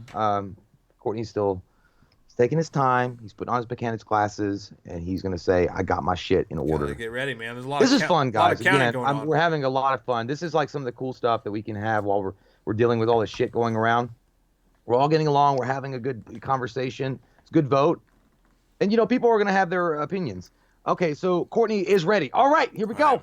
Mike. I don't know what I said the first time, but vote! I don't know. Number 1 for Halloween 5. It was like Sonic the Hedgehog fucking dying. Number 2 for Nightmare on Elm Street 5, which is your favorite? I don't know. Number 1, Cookie 5. Woman. Number 2, Nightmare 5. Woman of cookies. Well, I think this is pretty. Okay, this is actually kind of more. It's kind of weird, man, because with Nightmare 3 versus Halloween 2018, it was difficult because they both are amazing movies. Yeah. These are both shitholes in the wall. They're a glory hole that you weren't expecting, and then they put it in your ear because they're both bad movies. They are. The Dream Child was fucking awful. Like, it was a terrible idea. I didn't even get it. But Halloween 5, okay. So first off, he gets shot. That motherfucker gets shot so hard, his mask change when he hits the fucking river. His mask changes when he hits the river. And then he floats down, and Fisherman Teddy picks him up and, takes care of him for a year.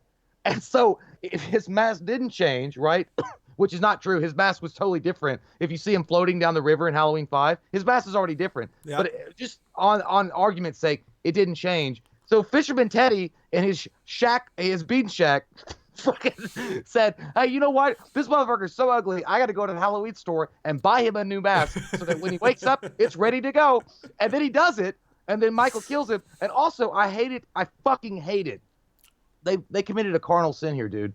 When they showed a teardrop from fucking Michaal's eye. Don Shanks was a good Michael Myers, though, despite the mask. Great. No, brutal as fuck. Yeah, definitely intimidating. Had the physicality to be Michael, but they misused him completely. When he showed the teardrop coming down, and they also made sure that the light was just here in his face.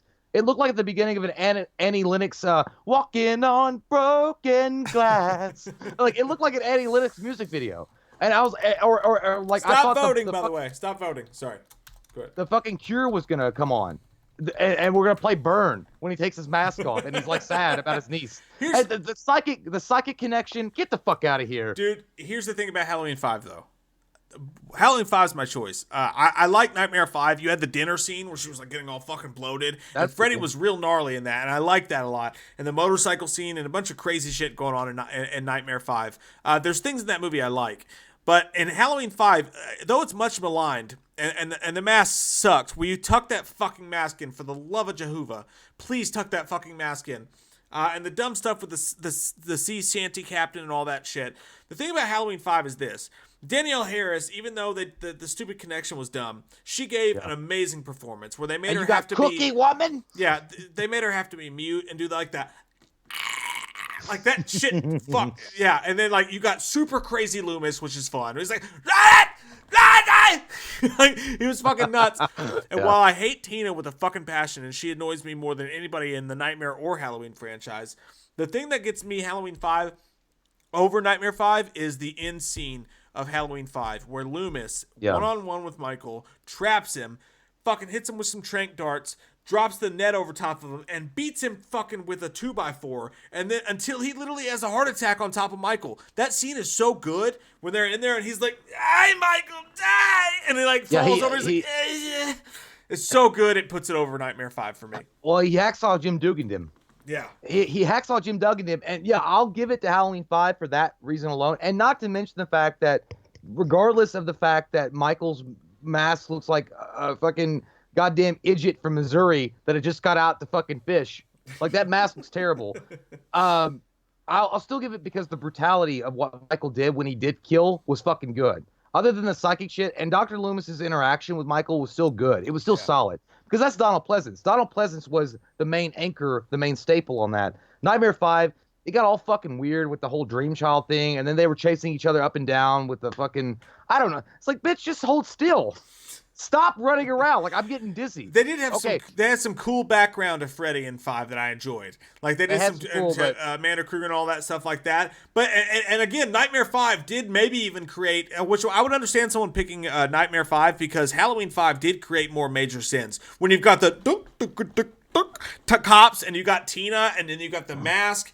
Halloween 5 created some really, really bad sins, but it also had really, really special moments. Well, I think the worst thing they did though was honestly making Michael cry. That part doesn't even bother me. That part, well, it fucking bothered me because he shouldn't even have emotion. Yeah. He should be like, "Fuck you." But okay, so this is where Courtney is saying, what was option 1? Halloween 5.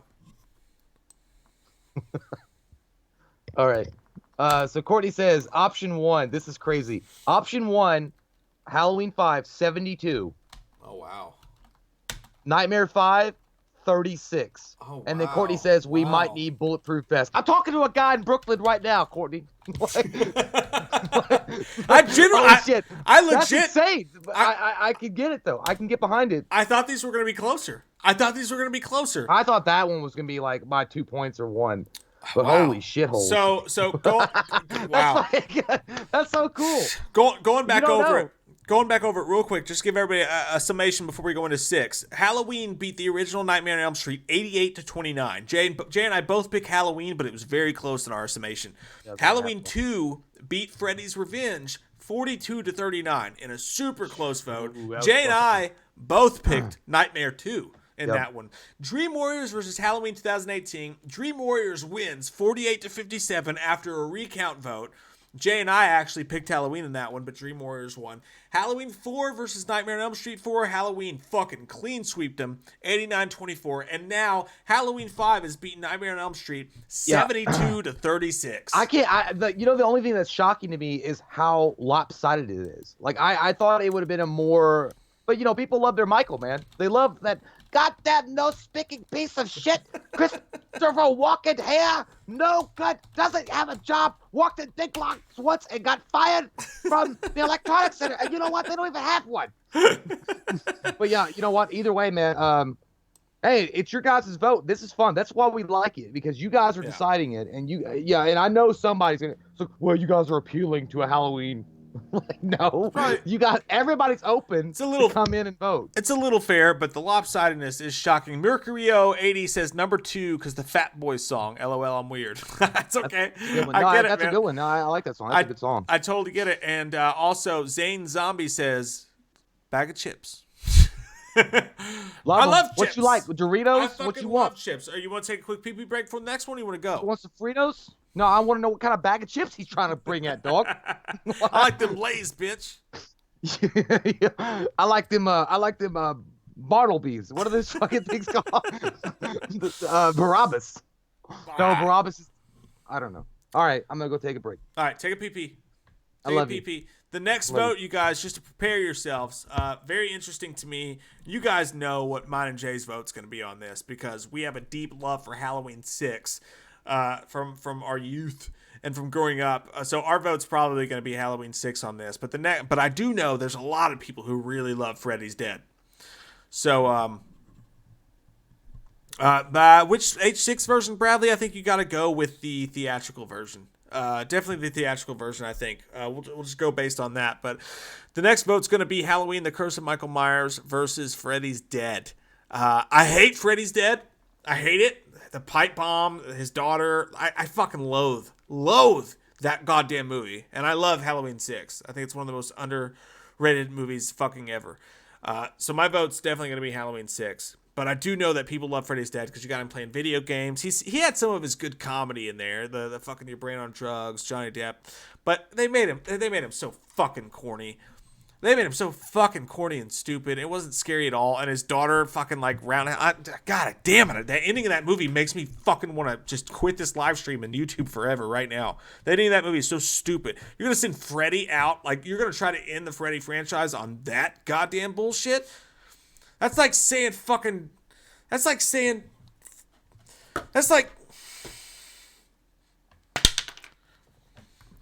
saying a fucking Lunchable is better than a goddamn Taco Bell combo. It's not. It's a fucking lie. Matthew Facci says, "Hey Mike, can I get a shout out to my son Logan?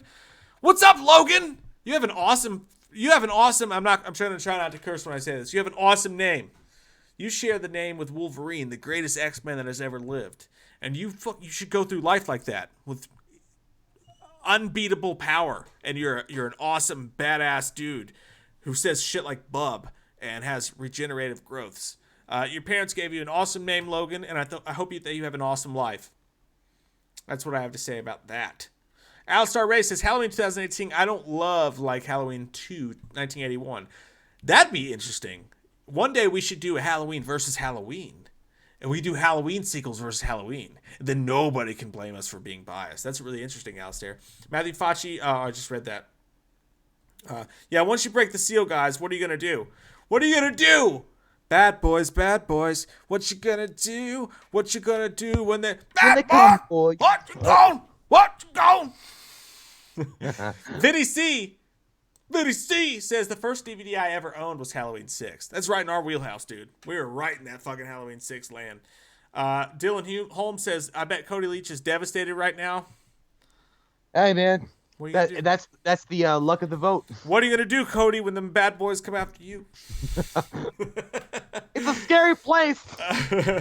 Ryan Gillen says, yeah, Deborah, just keep slipping her the cash. Why don't you give her all her goddamn money? He was such a dick. He was such a dick. You know what? It's funny. It's funny. Somebody had told me before, they were like, they hated him because he was such a dick. I was like, that was the whole point. That's why he's memorable. They didn't like that particular character. I was like, he's fucking awesome because he's so memorable. Yeah, he was such a dick. I love seeing him die.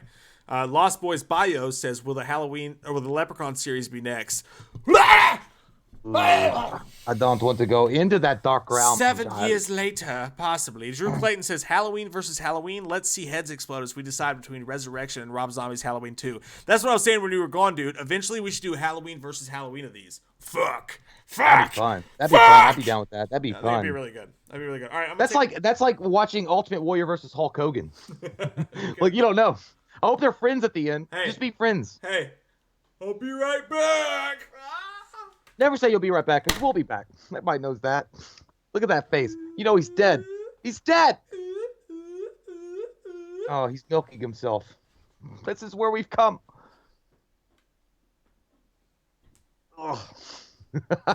The runes, the goddamn runes, Jordan. So, a little off topic here, guys. I wanted to see what your opinion on what this is. Um, so apparently they're remaking. I don't remember the director's name, so I just don't know. But they're remaking Scarface based on the Coen brothers script or a Coen brothers script that and it's actually moving forward. Do you think that's a good idea, or do you think that the Al Pacino classic is such a masterpiece and all they did? Leave it the fuck alone and don't try to play around in that playground anymore. Like move on from it. I know some of you guys aren't like, maybe you never seen Scarface or you don't really have any interest, but if you've never seen it, you've got to check it out. Like in some way, I guess it could be like it's somewhat horrific, like in some of the shit they do, but I don't know, man. I'm torn, man. The Coen brothers, they're great, and the script could be really good, but Al Pacino played that part so fucking well, and Brian De Palma and the whole fucking crew that was on Scarface, and what was it 80, 83, 81? I can't remember exactly, early 80s.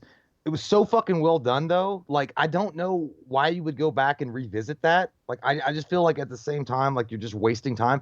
Because if you're gonna do that and you're gonna like play around with that kind of shit, then is the Godfather trilogy next? Are you gonna fuck with that shit? I don't know.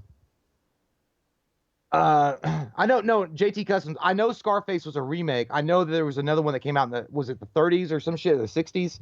I know that, but I'm just asking. I don't know. Uh, Hold on. I'm trying to keep up with you guys.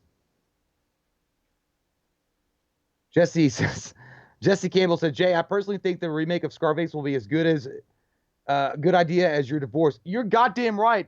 That's not true because that divorce fucking sucked balls, but I'm happy that I got out of it. So, but I don't think the remake's gonna be that good.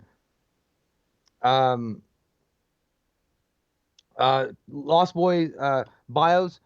Thank you so much, Leonardo D as Tony Montana. I don't know who that is, but thank you so much. I mean, yeah, I think that you could cast a really good 83. Thank you so much. Somebody says 1983.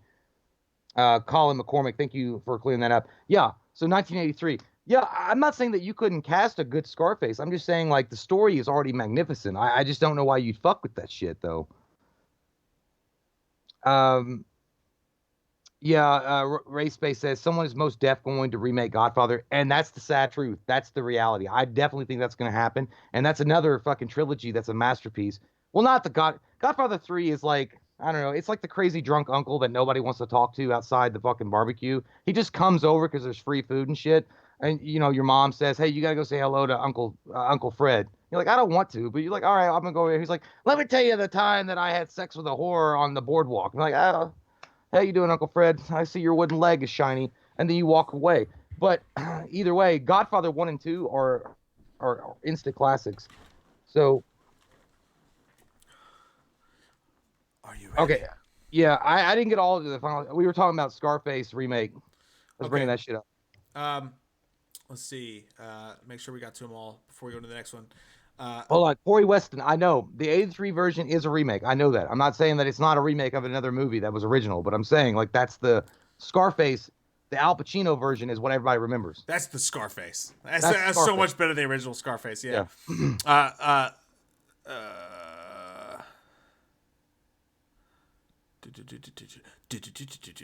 uh, Lost Boy Bio said Leonardo DiCaprio's Tony Montana. That's what I saw. He said Leonardo D, but I didn't know.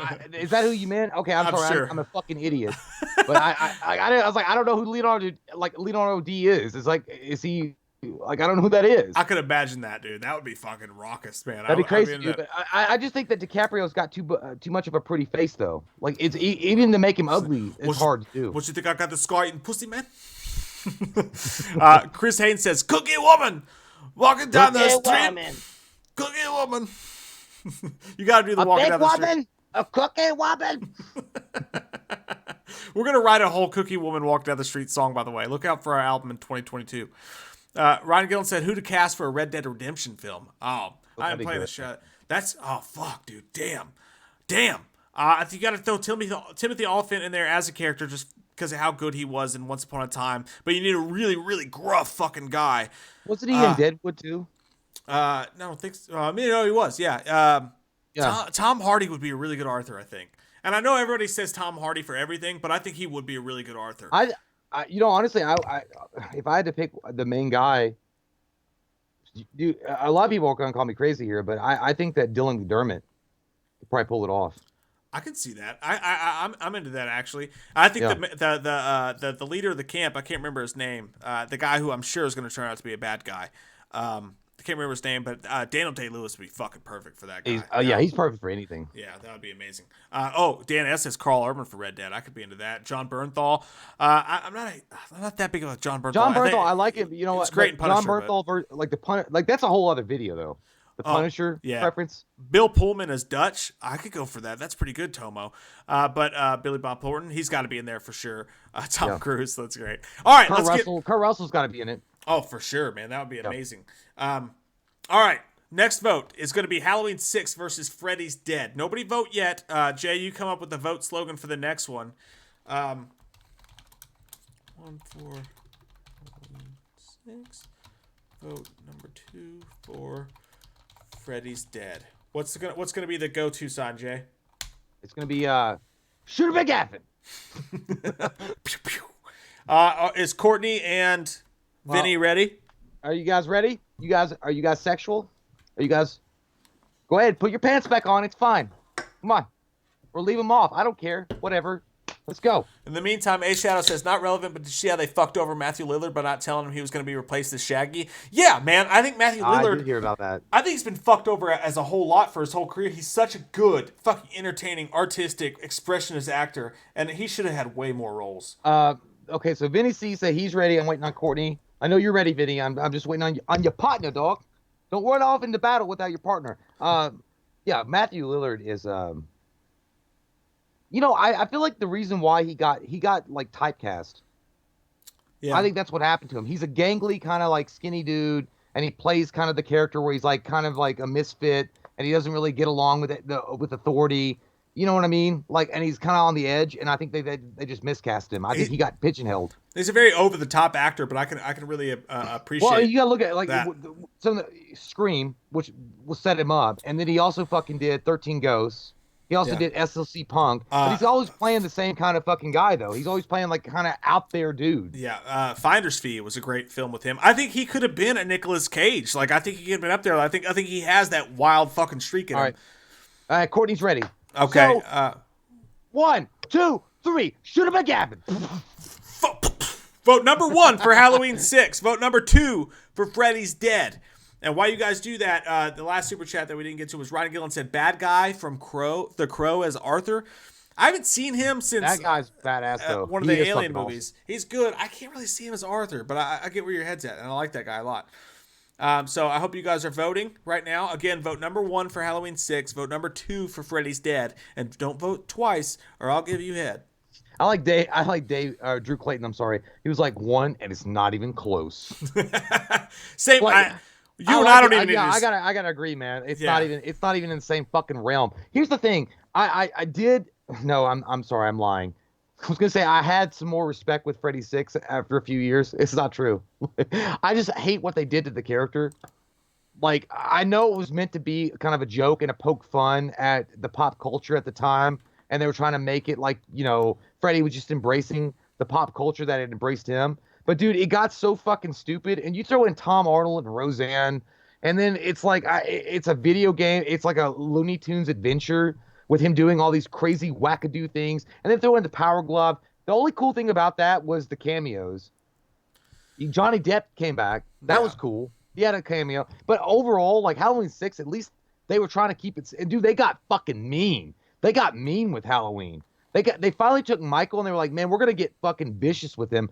And they went the opposite direction on Freddy Krueger. They made him more of a Saturday morning cartoon with like some blood in it. Like, I don't know. But I mean, again, if you appreciate Freddy's Dead for what it is, it's all, more power to you. But dude, like at the very end of fucking Freddy 6, dude, when she's like, she's like, love you, daddy. And she kisses him on the, he's like, kids. And then he blows up.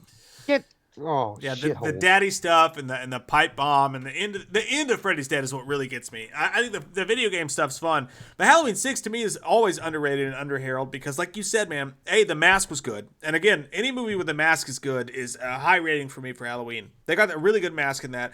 He puts that chick on the spike in the beginning. He's mean as fuck.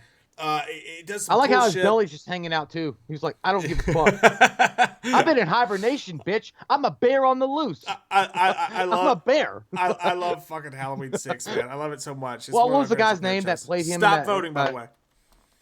What was what? That played him in the very beginning of the movie? Halloween 6? George P. Arthur? I might be saying that wrong. I've been drinking. Wilbur? George Wilbur. Yeah, George Wilbur. George Wilbur. Dude, I don't... Like, people... I was like, Michael looked fat. Michael didn't look fat. Michael looked pissed and big. He's been hibernating, eating some steaks, eating some dogs, and he was ready to fuck shit up. By the way, my favorite scene in Halloween 6, I don't know why they never made a poster of that, dude. Imagine this. When he's walking out of the cellar and that smoke is coming up behind him. Yeah. That should have been like the Halloween 6 Curse of Michael Myers. Yeah. Like, when he's walking up with the smoke coming out and then Halloween 6, dude. Goddamn. And then you get the cool fucking death scene, but with the guy, the electrician. Everybody always makes fun of him. I can't, Roy or Chip or something. You know what I'm talking about? Like, twist his fucking neck. Yeah, I can't think and of his name. There was a lot of things that obviously, you know, Halloween 6 had its production problems because you didn't know if they wanted to be the producer's cut or if they wanted to be the regular theatrical cut. Yeah. But Freddy's Dead, honestly, what Freddy's Dead felt like, it was fun. It was entertaining in a way, I guess. But it made you not afraid of Freddy anymore at all. And it felt like almost a promotional piece for MTV. Yeah. Yeah. Like MTV was really hot then, and everybody was going to MTV, which is fine. And again, I appreciate Freddy's Dead for what it is, but it just felt like a promotional piece for MTV. Everybody's already arguing about the next one, which is going to be H2O. I'll go ahead and type that out. H2O versus. I think this is very interesting. I'm gonna have to borrow Courtney's fucking bulletproof New Nightmare vest on this one. I think this one's very, very interesting to me. We'll see who won. See when the last one first, yeah. I like how Vinny C is trying to set this up. He's like, you thought H5 versus Dream Child was Runaway? Wait till you see this. I'm waiting on Courtney. I feel like they're both like fucking working in tandem. It's fun. It's funny though, dude, because when you put these huge slashers up against each other, I would think in my mind the number one slasher that would really compete with Halloween in my heart and fart would definitely be Nightmare. To me, it's clear. Like Halloween's going to be number one for me personally, and I think everybody understands that. But for me, number two is Nightmare on Elm Street, and I think number three is a distant ways away. I think Nightmare on Elm Street's closer to Halloween as far as great franchise than anything. Absolutely, yeah. And not to mention you have the two masters of horror, John Carpenter and Wes Craven's babies. Yeah, like there's no doubt. Yeah, and it's not to take away from Friday the 13th at all. Like Friday the 13th is fun. It's a cool series, and Jason's badass and all that good stuff. But I feel like there's so much story, there's so much depth to go with when you talk about Freddy Krueger and Michael Myers versus Jason Voorhees. Jason Voorhees does have story, and he does have things going on, but at the same time, they're not even comparable, in my opinion, to the backstory of Freddy Krueger and Michael Myers. I think Friday comes in as number 3 above Hellraiser or anything else for me. Probably. I would say, have to think about it, because you're talking about a classic fucking horror villain. Yeah. But then again, Hellraiser, Pinhead himself has got a great backstory. And also, I think Scream deserves its day in the sun too when you come to those things. But I think that I'm still waiting on Courtney. Yeah, just waiting on Courtney and Vinny here for the vote on this one. But yeah, Eric, we'll check out Becky, man, for sure. Joe Fallon says, "I love Wham! I love Wham! I love you!" This is so much fun. By the way, I demand a Halloween 2018 versus Dream Warriors recount. We done did it. We done did it. Oh my god. Yeah. Okay. So all right. So Courtney came in with the results, like the messengers of old, and he says, "Are you ready to get fucked?" Because it's true. And Vinny C, you were correct. He says option 1, which was what, Mike? Halloween 6. Okay, 81. Ooh. And option 2, oh my God, 13. This is, I know. That's like the Eminem song. Like, just lose it. Fucking, this is like fucking, I don't know, goddamn Sarah Paulson taking on Abraham Lincoln for the office of the United States. That's a vote. It's fucking bad. That's a vote I agree with. Woo, that's bad. And then, Courtney says, my vest has holes in it. My dead mechanic and I had a disagreement. I get you. I get you. Well, I only borrow the side that's not holed up. But, oh, man, that's you know what? But, again, I don't think anybody, again, and I'm not saying that there are fans of Freddy's Dead, and, you know, you guys are respected and loved, and you guys can definitely, like, pick Freddy's Dead. But versus Halloween 6, man, like, I got to say, there was not really even a reason to vote. Like, really, it's like you're showing up against John F. Kennedy or something, and we look like we do, and he looks like a goddamn golden star from the you know, universe of awesome. We're fucked. I get it, man. Leonardo Garza says, choose Halloween actor for Scream 5 and vice versa. A Halloween actor I'd like to put in Scream 5.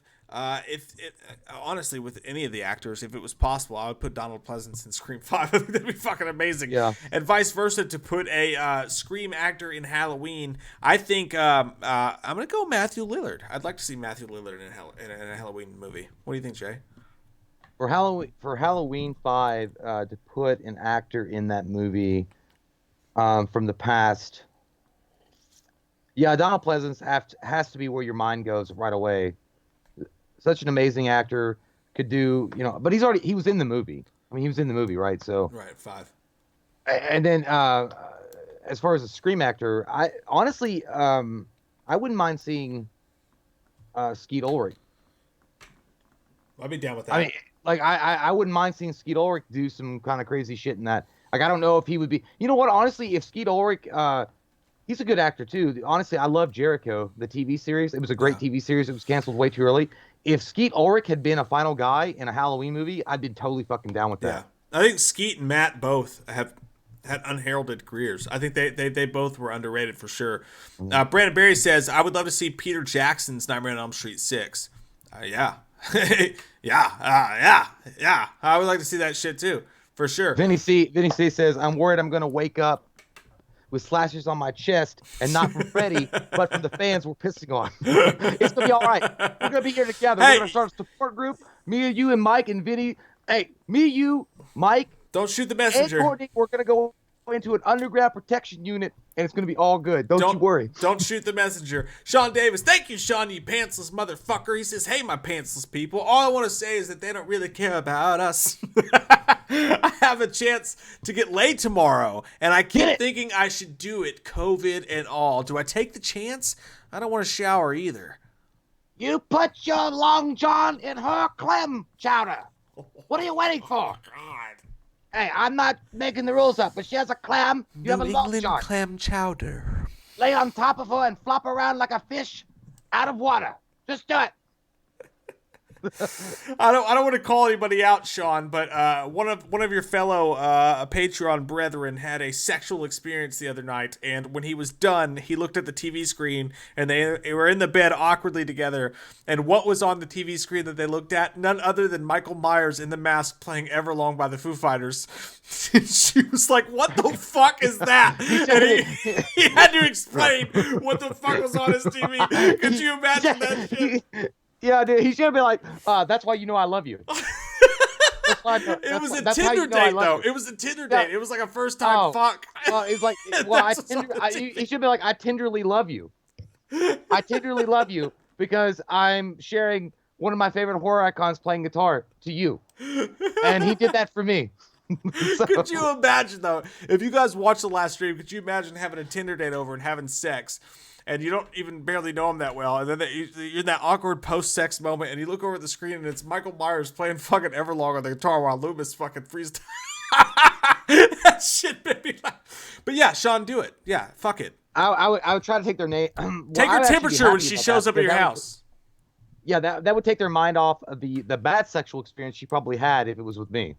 So it's like, yeah, let's watch this weird shit. That sounds good. Sean, have the sex. Just take her temperature first. Feel her head for warmth, and live your life. No, brother. Don't do it in the middle though. Don't be like, put the back of your hand on her fucking forehead while you're like thrusting. When she shows up, you have a fever. Before you feed her spaghetti, you feel her head and make sure she's not warm. If she's warm, you get her the fuck out. You get Lonnie, get your ass away from here. Yeah. But if she's not warm, make it warm. don't look at her and be like, you nasty little turd. Like that scene in So, Rob "You Zombie's sick, Halloween. He's dog." like, it's so warm. Oh my God, it's in. Oh my God, it's in. Alistair Ray, congratulations on the sex, everyone who's having it. Alistair Ray says, number 1, Halloween, number 2, Friday, number 3, Scream, number 4, Nightmare. Wow, that's very interesting. I like it. I like the way you move in the waves. I like to move it. Jesse McLaughlin says That's H2O. that one person that has like a glow stick, like rub on. They have like glow stick rub ons, and they're just like floating out in the fucking sea, and they don't give a shit what anybody says. And their dick is hanging out, and they're just like, woo-wee. Being naked in a dark room with a glow stick and just slapping your dick with the glow stick, like, ow. Yeah. Ow. Whatever you do, I'll watch it. That's what Rob Gronkowski does. Jesse McLaughlin, H2O can fudge right the fuck off. Clean edit. This is going to be interesting. That brings us to our next vote, guys. Courtney, are you ready? Vinny, are you ready? Courtney said he's ready. Okay. I'll wait on Vinny. All right, and now, so don't vote yet. Vinny, don't vote until I say, wait a minute. Vinny said, wait a minute. Vinny said he super chatted his favorite line you guys did in Redneck Blair Witch. Did they? I missed it. I'm sorry, man. If we missed that, I'm not sure. No, I got it here. No. Vinny said, Brad Paisley, what the fuck was that? Fucking bites. The fucking bites, man. The fucking bites. Brad Paisley. You gotta watch them goddamn babies, because they make your head all fucking screwy. Because they make your butthole sing hymns and your mouth talk nonsense, you heathen.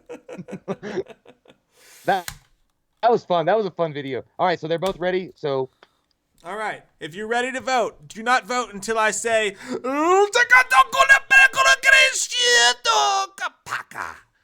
ready? Ready to vote? You're going to vote number 1 for H2O, number 2 for New Nightmare when I say, vote! You sound like an angry Yiddish person in the fucking war. You sound like an angry Yiddish person in Star Wars. Ryan Gillen asking said, for a flux capacitor. What really ruined the brother-sister relationship? Thorn or Zombies remakes? I would say Zombies remakes. Zombies fucking remakes. But fuck that all the way to the dirt. Where she read it in a book. Yeah, and then then it buried it, and then it said, you know what? That's not good enough. I'm gonna take a shit in it. Yeah, it was Rob Zombie. The votes are rolling in. This is interesting. What do you pick, Jay? Do you pick H2O or New Nightmare? Again, I want you to go fucking see if you can glide off a fucking mountaintop. Because you can. I would say, dude, this was another good one that I was trying to think of, like what I would pick. But I gotta be honest. I'm just gonna be honest with my hearts and farts and my nipples out. I'm gonna say New Nightmare. I knew you would. New Nightmare. Yeah. I know. I got to. Because what I like about New Nightmare is that they did something radically different with Freddy. And it was directed by Wes Craven. It was based on the story of Wes Craven. And it was Wes Craven's attempt to kind of clear up the confusion of what had happened since Nightmare on Elm Street Part 4. Yeah. And it was his way of saying, okay, this is a badass Freddy. I'm going to give you some of the... He was giving a lot of fan service, but it was also taking it out of the realm of the movies and putting it in a Scream kind of vibe where Freddy Krueger is real. Like, he exists in our world. And not to mention the fact that at the very end of the movie, like, it's got that Dante's Inferno kind of like setting where, greed, lust, and hellfire and all that stuff. Like, that shit's all the setting, the set pieces themselves are amazing. And like, dude, it just felt like he was combining Scream with a Nightmare on Elm Street and doing a really good job. And also, I wasn't the biggest fan of the glove, but it was still cool. And I didn't like the leather pants because his nads already smelled worse than they did in that. Stop but voting. I would say, but in H2O, I felt like H2O was just a way to get rid of Jamie Lee Curtis. Like, I think that she was done. She didn't want to come back anymore. It was like the final thing. They chopped the motherfucker's head off with an axe like she was Paul Bunyan. Like, I hated that shit. And because it just felt like, I mean, it was a good looking movie, but at least in Nightmare on Elm Street or New Nightmare, they didn't have a goddamn alien mask from Area 51 that they couldn't decide on. That shit pissed me off. It's very interesting to bring up Scream and Wes Craven when you're talking about these two movies, because Wes Craven made Nightmare 7. He made that. That was his baby. But you're right, it was very Screamish in the meta-ness. But when you think about it, nothing's more squeamish than H2O. They were also, so like you had Wes Craven's meta version of Nightmare, but also H2O, Kevin Williamson's involvement, the way that the studio wanted that to feel like a Scream film. This is such a fascinating mashup to me because they're both Scream. They're both heavily influenced by Scream, which you got to give Scream a head nod to because like Scream influenced both a Nightmare movie and a Halloween movie. Holy shit, that movie, the Scream franchise doesn't give it enough respect. I vote for this, and my vote's going to be very unpopular. I think most people are going to side with you on this one, man. I think that Nightmare is the most loved of the two films. And I also do not agree with people who think H2O is a great film. I don't think it was great. I think it had a lot of problems. Personally, I didn't love either film very much. My pick goes to H2O, and that's because I've watched New Nightmare 1,000 times, and to me, it is I respect what he was trying to do, but for me, and I know I'm gonna get shit for this, but the whole thing was just kind of stupid to me. The fact that like when Wes Craven's sitting there talking to Laying Camp, and they're like, it was too much. Like it was too much. Like to me, I never got involved with it. I never bought into it. I can't get into that movie at all. I don't even like H2O that much as one of the Halloween movies, but I still take H2O barely above it because New Nightmare's never been my stick, man. I respect your opinion and I tickle your taint. With a feather? And it's fine. It's fine. But I just feel like the reason why, again, a New Nightmare, like, again, and I'll say it, I just feel like it was something different. They really radically redesigned Freddy Krueger under the guidance of Wes Craven. No, yeah, under the guidance of the creator of the series. H2O was, and again, it was a good movie. I didn't have any issues with H2O. I just thought it was predictable. There was a lot of things going on. You're right. And it almost felt like you could, like, from the beginning of the movie to the end of the movie, you knew how it was going to go down because Jamie Lee Curtis wanted out of her contract. She wanted to be done with the character and kind of put it down and lay it to rest. I think Heather Langenkamp, I'm sorry, I'm not trying to be a dick to Jamie Lee Curtis, but it almost felt like Heather Langenkamp was more into the role than Jamie Lee Curtis was in some ways. I felt like Jamie Lee Curtis was trying to get to the end while you were watching the movie. It almost felt like she was, what's the next scene? She wanted to get to the next scene. Heather Langenkamp was actually absorbing the film and trying to be that character. I don't know. I just had more fun with that movie than H2O. But then again, again, I don't understand fucking people. I don't understand. H2O, why the fuck they would use a goddamn mask in the promotional trailers. Yeah. Like the CGI, like he had fucking giant white eyes. It was ridiculous. But either way, it is what it is. No doubt Freddy looked way cooler than Michael did in these two movies. Like, no doubt about it. I just thought the story was too much. It was too far fucking fantasy fiction for me. But I'm very interested to see what the vote is. Do we have a vote yet? Well, remember when I said H2O was watered down? Well, Freddy was definitely on fire here. That's a good one. I expect Freddy to win. So, Courtney, all right, here we go. All right, so option one, which was H2O, right? Yeah. Okay, whoa, dude. All right, so option one, 37. Oh, wow. So, option two is 85. Wow, not that surprised, but yeah. Oh, yeah, and then Courtney says, for the second time, Michael Myers is dead. God damn. I expected... Freddy just put his gloves in his mask, dude. He butt-fucked him all the way to the park. Even though my choice was H2O, I totally expected Nightmare to win that. But I do think it's a fascinating fucking... Especially when it's a really fun... It's a fun one. It's a fun one. Fascinating fucking vote, man. Awesome job, guys. Well done, everybody voting. God damn, that was awesome. That was so fun. Let me go through these super chats real quick before we bang out the next one. Let's see here real quick. Mercurio80 says, Michael Myers is dead. Michael Myers is dead.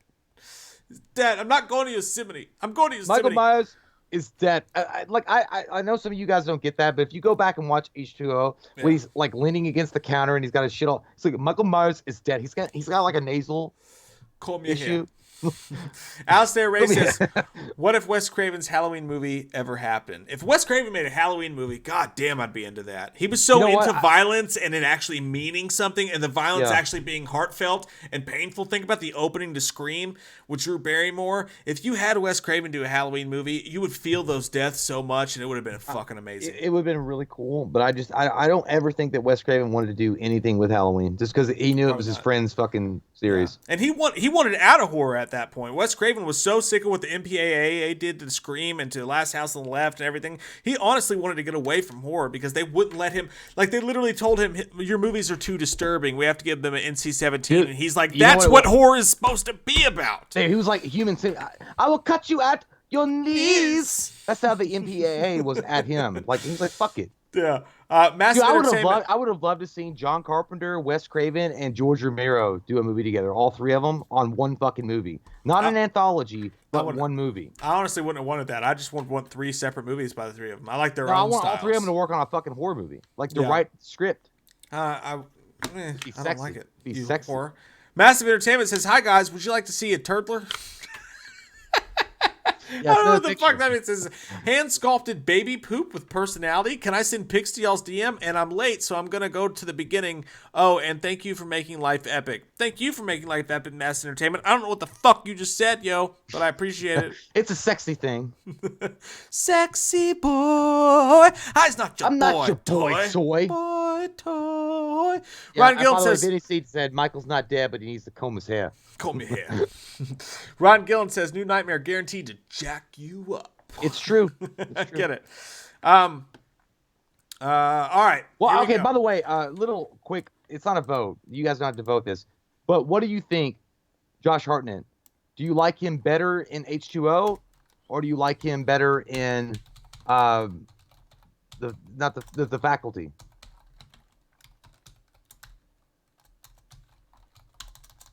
Yes, I see a lot of things working behind your face. First off, I want to say I'm not sure, but I mistyped this.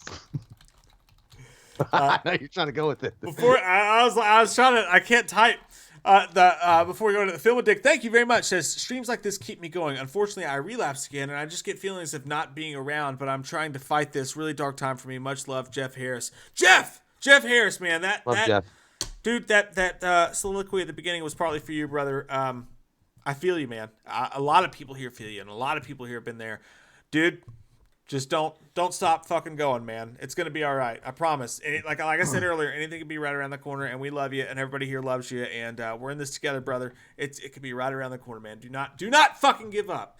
Let's fucking party now. Let's party. Don't you fucking do it. You ready to fucking party? Or we're gonna come to your house and like throw graffiti all over your face, and you won't even expect it. Put a mustache. You'll just be like, oh, I was just eating my sausage and eggs. On your ass. The next one's very fascinating to me, you guys. A lot of the Faculty, by the way, Jay. I think the Faculty definitely won your question. Why didn't I ask you guys to vote? You guys don't listen to shit. I know. But let me say this. Resurrection. Halloween 8. Resurrection. Vinny, are you ready? Courtney, are you ready? Halloween 8. Resurrection versus a Nightmare on Elm Street remake. Now, I think this is a great fucking question. A lot of people, again, wanted me to put Halloween 2018 up against Nightmare on Elm Street remake. To me, that's not fair to Nightmare. I think Resurrection versus Nightmare on Elm Street remake, that's better. Very good question. So let me know, Jay, when they say that they're ready, and you can make up the next call Vinny, sign. don't count. You guys don't have to count the Faculty versus Halloween. That was just a general question. We're not actually doing a full vote on that one. We are nearing the end, old boy. So Vinny said he's ready. No, Mercury, we're not skipping Freddy vs. Jason. We're going to pit it against Halloween 3 here in a few moments. Waiting on Courtney? Yeah. Kevin said, pick your poison. Dun, dun, dun, dun, dun, dun, dun, dun. We wanted to match this up. Come to my doorstep and let me know. Drop the Come off. to my window. I'll be home soon. You know what? I'm so fucking sick of that. When I was at CVS, dude, that shit non-stop fucking plays. It non-fucking stops play. Okay. Well, okay. I'll throw this in. Courtney says he's ready, but he says 26 for Faculty, 0 for Halloween for Josh Hartnett. I'm with that. Guaranteed to jack you up. All right, guys. That was a great fucking roll. Jay, I think it's your turn to make up a call sign for this next one. Okay. Fuckadoowaka. All right. Fuckadoowaka. Go. 1, 2, 3. Wait. No. Nobody vote yet. I gotta type it out. We gotta do it. Halloween H8 versus NOS remake. Vote. Jay, give me the fuckadoowaka. Waka do waka. Now, vote number 1 for Halloween Resurrection. Vote number 2 for A Nightmare on Elm Street remake. Woo. What's your thoughts, Jay? Which one do you choose? Fuck, dude. I don't know. You know what? Honestly, even though in Halloween Resurrection they kept Michael, and it was cool at the very beginning. It was cool. Like that was a cool opening sequence to that. I would have to go with Freddy. I would have to go with the remake versus Resurrection, because I'll tell you why. Jackie Earle Haley was a good Freddy. It was just bad timing, shitty CGI effects on his makeup. It was awful. That was fucking stupid. But I'll tell you, one of the coolest things about that movie was the in and out kind of dream sequences that they fucked with. Like one of the most memorable scene for me was when they were at the pharmacy and that one kid comes in and like he's coming in like that Micro shit naps. was fucking dude, that was on point. I was like, that's what they should have focused on and not worried about all the other shit. But yeah, Resurrection was garbage, dude. Like it was one of those MTV movie kind of things. It was cashing in on the you know the chest held kind of cameras or whatever. Like Fear Factor or something. I don't know. I didn't like it. I didn't like that. And I didn't like the fact that literally it felt like Busta Rhymes walked in and told them, I'm going to punk Michael out every fucking time I'm in a scene with him. I'm going to write the lines and you're going to say them.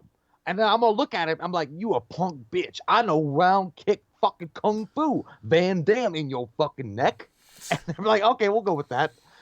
Like I felt like he was rewriting dialogue while he was facing off against Michael. He literally did that too, dude. Like I read a Fangoria magazine where Busta Rhymes would come on set with his entourage, and he would literally just take over the show. And then they had a test screening, and I don't know who the fuck they test screened this movie to, but they had a test screening, and the test screening audience said they wanted more Busta Rhymes. Now this is the time we were living in then, and then so they put more Busta and more Busta and more Busta in the movie.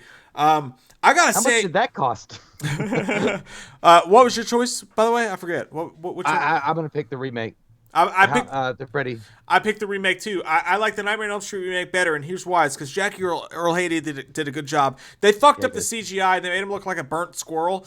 But you got these awesome scenes where he's like got this dude hanging upside down. He's like, that gives us 7 minutes to play. That was a cool scene though. Freaky shit. And there was really good moments in the Nightmare on Elm Street remake. Now, they fucked it up overall. It was directed by Samuel Bayer, who was a music video director. And by the way, everybody stop voting. But he was the music video director. He did Blink-182, Stay Together for the Kids. He did music videos like that. And they bring this guy in with Platinum Dunes and all this stuff. And Jackie Earle Haley could have been great, but they didn't take the time. One of the main things about Robert Englund playing Freddy is that he had to sit in that fucking makeup chair for hours. You know, they had to do this shit, and they had to make it natural, and he brought it to life. With Jackie Earle Haley, man, the idea was great. We heard in our interview with Chris Nelson, he talked about how good that looked, like the shots looked, and then they fucked it up afterwards. It could have been great. There was some good lines there. There was some good stuff that they did. I think the problem... I feel like it's a lesson to the fact that practical effects still work. Absolutely. Like if you had just slapped some practical effects in that movie, like it would be 2 points higher than what I actually consider it. Yeah. Like if he had just looked fucking good, like you could have a bad story because I could deal with that. Like I mean, you had to deal with Freddy 5 and Freddy 6 or whatever. But if it was a bad story, you could deal with that. But he would look amazing. And Jackie Earle Haley, even Robert Englund went on record saying he was a good Freddy, like he was a good replacement, and he liked the role. But unfortunately, they fucked him with that CG shit. And I get why they did it. They were trying to make it closer to a burn victim, and they were trying to get more realistic with it. But it's like that's not what people were going there for. They wanted to see, you know, Freddy fucking Krueger, not a goddamn showcase of CG ability with burn victims. And again, like, they should have never made it a remake. Honestly, they should have never made it a remake. When you mentioned the CG stuff, you're talking about going back to classic scenes of blood spewing out of a bed, and when you look at these classic moments of them like having to turn the room upside down and creating this whole amazing effect for it, and then you decide, oh, we're just going to CGI it and have blood go out of a bed. It was never going to fucking work. It was never going to be right. I still give it the edge over Halloween 8 though because of the little moments that at least in that movie there was actual scares. Halloween 8 had better kills. But there was actually a couple freaky moments in that remake that get overlooked because of this shit. What's the vote? This is getting kind of hot. It's hot in here. We have to too hot for TV, Jerry. Show us your dicks. Okay, so Courtney says What was option 1?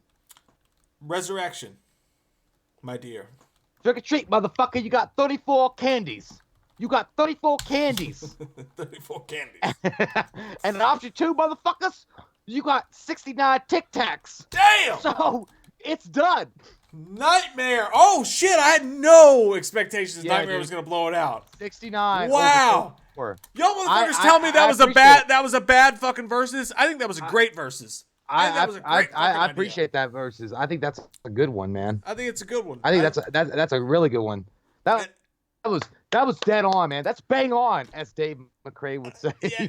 I don't want to be all like playing favorites here, but I mean, I got to be honest, like that feels better. Look, that feels better on the whole. Guys, pitting the Nightmare on Elm Street remake versus Halloween 2018 is a fucking bloodbath. Halloween 2018 would have won that. This was fair as like the two of the shittiest, most underliked movies of each franchise. I think that was a good goddamn vote. Well done, everybody. That was a great vote. That was a great vote. I think that we should take a break before the last vote of the night.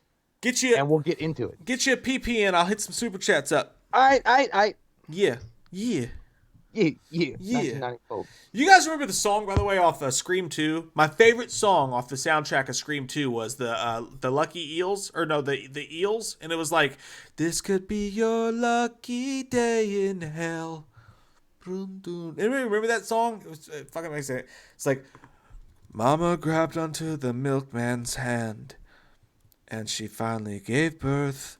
Whoa, this could be your lucky day in hell. Whoa." I love that song. Where am I? Gerald Crowder says, "Screw, marry, kill Alice from 4 and 5, Nightmare, Nancy, or Rachel." Screw, marry, kill. I'm going to kill Alice because her constant like, "Oh, I don't know where I am or what's going on," got on my fucking nerves. I'm gonna sex Rachel.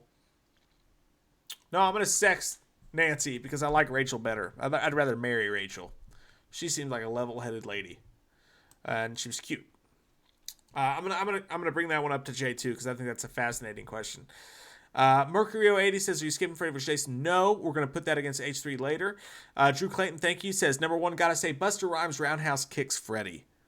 Could you imagine Busta Rhymes versus Freddy? I think Freddy would fucking ruin him, but Michael should have too. They just fucked that up. Alistair Ray says, "Don't hate me, but I like H2O and Zombie's first film." I like Zombie's first film. I think Zombie did a good job with certain aspects of his first Halloween film, but I just think that they should have never, ever given Michael a redneck trailer trash background story. They fucked it up. He had such a good grown Michael, but the first act, making him just a product of like an angry trailer trash, like completely took away from the mystery. I think he mixed a little bit of what John Carpenter did with the giant Tyler Mane, who did an awesome job as Michael later in the film. Could have crushed. A Shadows, I hate the remake of Nightmare on Elm Street, but I had to go with it because of those eyebrows and Busta Rhymes. That's why it's such a great question, Kibbles. That's why it's such a great question in my mind. Massive Entertainment says, "Hi guys, I'll send you a DM. The Poopy Pal, the Turdler. Swipe or no swiping?" Thanks, man. Billy Joyner says, "Dave McCrae voice, trick or treat, motherfucker." I've never heard Dave McCrae do the trick or treat, motherfucker. Let me try that. If Dave McCrae, like, he does the thing, he's so fucking talented, by the way. He goes on street, he's like, "Trick or treat, motherfucker!" That's how I imagine Dave McCrae would do it, but I'm not Dave McCrae. I never will. Who is Dave McCrae except a sexual being from the islands of the Greeks? The Canada. Massive Entertainment says, "Jay Mike, please check your DM tonight or tomorrow, or check out the greatness from Grant DeMars." We will, sir. We will. Jay, I got to ask you a question. This is a great super chat, and I wanted to hear your thoughts on it. And thank you all for your super chats. Very, very, very fucking much appreciated. And everybody for just hanging out with us tonight. As we get into this. Marry, fuck, kill. I lost the super chat's gone all of a fucking sudden. I don't know what the fuck happened. I lost it. It's gone. But here's what it was. Marry, fuck, kill. Rachel from Halloween 4 to 5. Nancy. Or, what was the third one, you guys? Nancy or, shit, fuck, fart. Texas mashed potatoes. What was the third one? The super chat disappeared. What was the third one? Nancy, Rachel, or, the chat's going to tell me in just a second. Sorry. Are you drunk? No! I am. Alice from Nightmare. Oh, God. Alice from Nightmare. Redheaded. I don't know where I am right now. Alice, Rachel, or Nancy. Marry, fuck, kill. All Or right, you do that, I'm I'm gonna gonna kill go take my break. Alice. All right, I'm gonna kill Alice because I don't like that fucking like I gotta. Like she's the kind of girl like. Do you think that I'll be accepted? Do you think that they'll like me? Do you think that this is gonna happen? Do you think your mom will like me? I don't. She's gone. I will. I don't know. Ooh. I'll marry Nancy because she can take care of herself. I would marry Nancy because I think that and she's got a degree. She becomes like a psychologist or something. She'd be good. And fuck the other. So I mean, that's as simple as I can get it. Like that's what I'm gonna do. I'm sorry. What? Vinny C says Alice. I don't know, Vinny. Are you saying like Alice? Like you're gonna be all up on Alice? Like I don't know what that means. But I gotta say, guys, like this has been super fun. Like I've had a really good time. Like I didn't think that it was gonna be this close, and there was gonna be like this kind of like voting back and forth where it's gonna be like one lopsided, the other lopsided. I had a clear idea of what was gonna happen, and it didn't happen. It's so crazy. It's like when you're going out with a girl and she's hot, and then she's like, "By the way, I got a kid," and you're like, "What? I didn't know that was true. I was just buying you a Fireball drink." And she's like, "Yeah, and I have a husband. I didn't tell you about that, and he's an ex-Russian MMA fighter." I'm like, "Well, I guess we're done talking." It's kind of like that. It's a sidewinder hit to your face. Vinny C says he would kill Alice, fuck Rachel, and marry Nancy because I feel Nancy doesn't like to go to bed. That's true. She also has a no dose thing.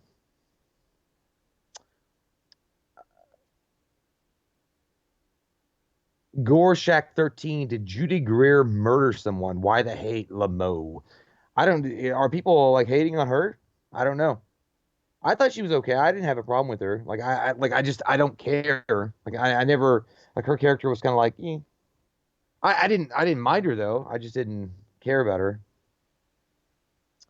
her. Movie Obsession says, Jay, if you and Mike had to choose one horror icon to be your bodyguard, who would it be? That's a good question. I think I'm gonna go with Pinhead, man. Honestly, I'd go with Pinhead because that motherfucker, all I gotta do is open a box up and then he can take everybody down with Alice in Chains and chains. So he could take everybody down with like meat hooks and shit while Alice in Chains is playing, which is appropriate.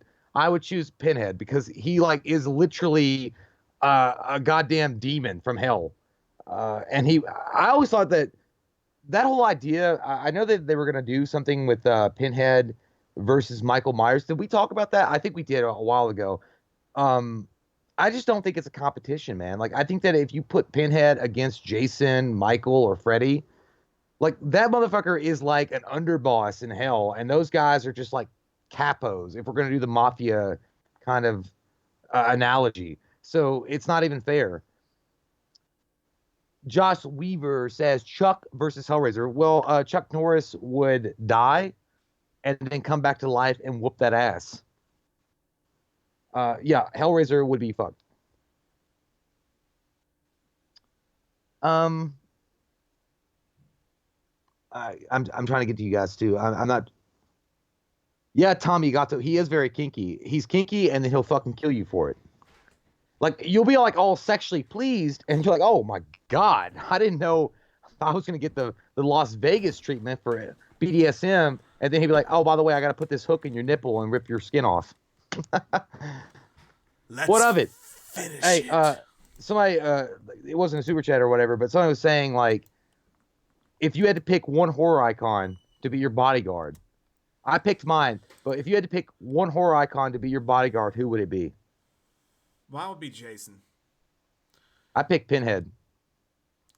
I just don't trust Pinhead to show up. Like he might. Yeah, but all you gotta do is solve that fucking puzzle box. That motherfucker take them to hell.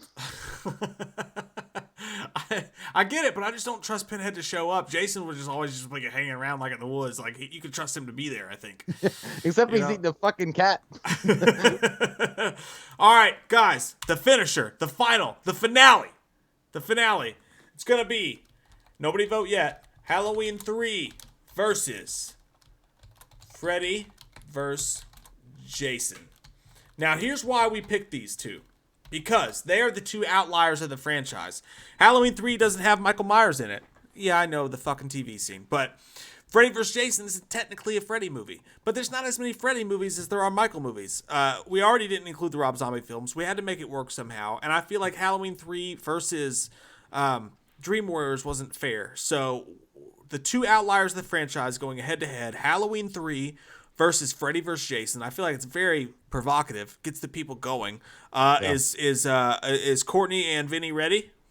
I'm waiting. All right, Courtney, Vinny, Nobody let us know. Nobody vote yet. Speak the truth. Get your Ricola horns out and spread it. Spread those horn sounds. When they tell us we're ready, do not vote until I give the call sign, which will be. That's a good. That's a good matchup though. I think it is. Like overall, like yeah, I mean Halloween 3 versus like I don't think it's fair. Like Halloween 3 would lose like a motherfucker to Nightmare 3. Did you? I don't know if you got the super chats or not. It's Aiden says, "Thanks a lot for the shout out, dudes. Hashtag Wham Fam for life." Thank you. It's Aiden. I did not get the super chat. Well, that might be a new one. But thank you. Okay, they're both ready. They both hit it at the same time. You guys are working in conjunction. All right, and then JB Sports Radio says, "What's up, biznitches?" Everybody, check out JB Sports Radio. Thank you guys. Massive Entertainment says, "Jane, Mike, please check your DM tonight or tomorrow to check out the greatness from Grant DeMars." We will, sir. We will, sir. And quickly before we go into the final vote, I just want to give a quick shout out to everybody who supports the channel, watches it in any avenue whatsoever. It's fucking cool. It's amazing. You guys have made this time of the very easy for us, and we really love you, and you guys in the Patreon especially. And if you want to get in the Patreon, we've got a 2-week thing going on now between now and May 31st. Anybody who joins our top tier of the Patreon is going to get a signed photo with a personalized thank you message on the back of it to your home, and we love you guys for that. You guys are sexy. There's no need to talk about it. The vote, you guys know it. The vote is going to began when I say, "I like to move it." And that is for Cameron and for everybody who likes that song. JB Sports Radio, thank you. He says, "Hard cock." You say they're ready to go? Yeah, they're both ready. All right. Vote number 1 for Halloween 3. Vote number 2 for Freddy vs. Jason. I like to move it. Oh. Go. The finale. The last. Reba. Bring it to the end. What you got in the sack? No one knows but Chuck. Yeah, man, this is gonna be a good one though. That's a difficult one. Well, maybe not so much. Well, you know, what's like your choice? It's one of those things. It's one of those things. Like Halloween 3, I gained a lot of respect for later on in my years as I watched it, but I never could forgive them for not having Michael Myers in it, and they call it Halloween. I could never do that. Freddy versus Jason is the ultimate showdown, though. Freddy versus Jason is the Mike Tyson versus Holyfield, Mike Tyson versus Lennox Lewis, the fucking Ultimate Warrior versus Hulk Hogan. I mean, they even did a whole Vegas thing where they had a weigh-in and shit. Like they were really putting everything behind this. And while it's a fucking stupid movie overall, like the story is whatever, but the dialogue is garbage. Jason by water, Freddy by fire. How could you use that? Oh, look at my titties. It's bad. She was hot. It's though. Dude, ridiculous. It's still cool when you finally get to the part. Like, it's my favorite, dude. It's one of my favorite, like, up there scenes in horror when Jason or Freddy's pulled into the real world and Jason's standing there and they have that face off with the fucking fire. That shit is badass. And then Freddy goes Ninja Commando. Halloween 3 is cool, but it's like, I don't know, man. Like, I feel like it was fun and it was different and it was like something out there, but I feel like it never should have been under the monk year of Halloween. I feel like if they had made that like a Tales from the Crypt story or a Creep Show movie or something, I'd be more behind it. I just don't like the fact that they were trying to fuck people over by using the Halloween monk year to Yeah. get them in like they knew what they were doing because they showed Halloween on the TV screen. Yeah. So I like ultimately I'll pick Freddy versus Jason. Yeah, man. I think Halloween 3 is cool as fuck, and I like Halloween 3 a lot. The Silver Shamrocks, it got the Adkins, the fucking Chalice, all these great things in it. But I stand hard. I stand so hard against people who say that Halloween should ever go the anthology route again, because I know that John Carpenter wanted that at one point, and they wanted. By the way, I won't say stop voting just yet, but I know a lot of people want Halloween to go the anthology route. It makes no sense. Like VHS, any of the anthologies you can think of. Like Right.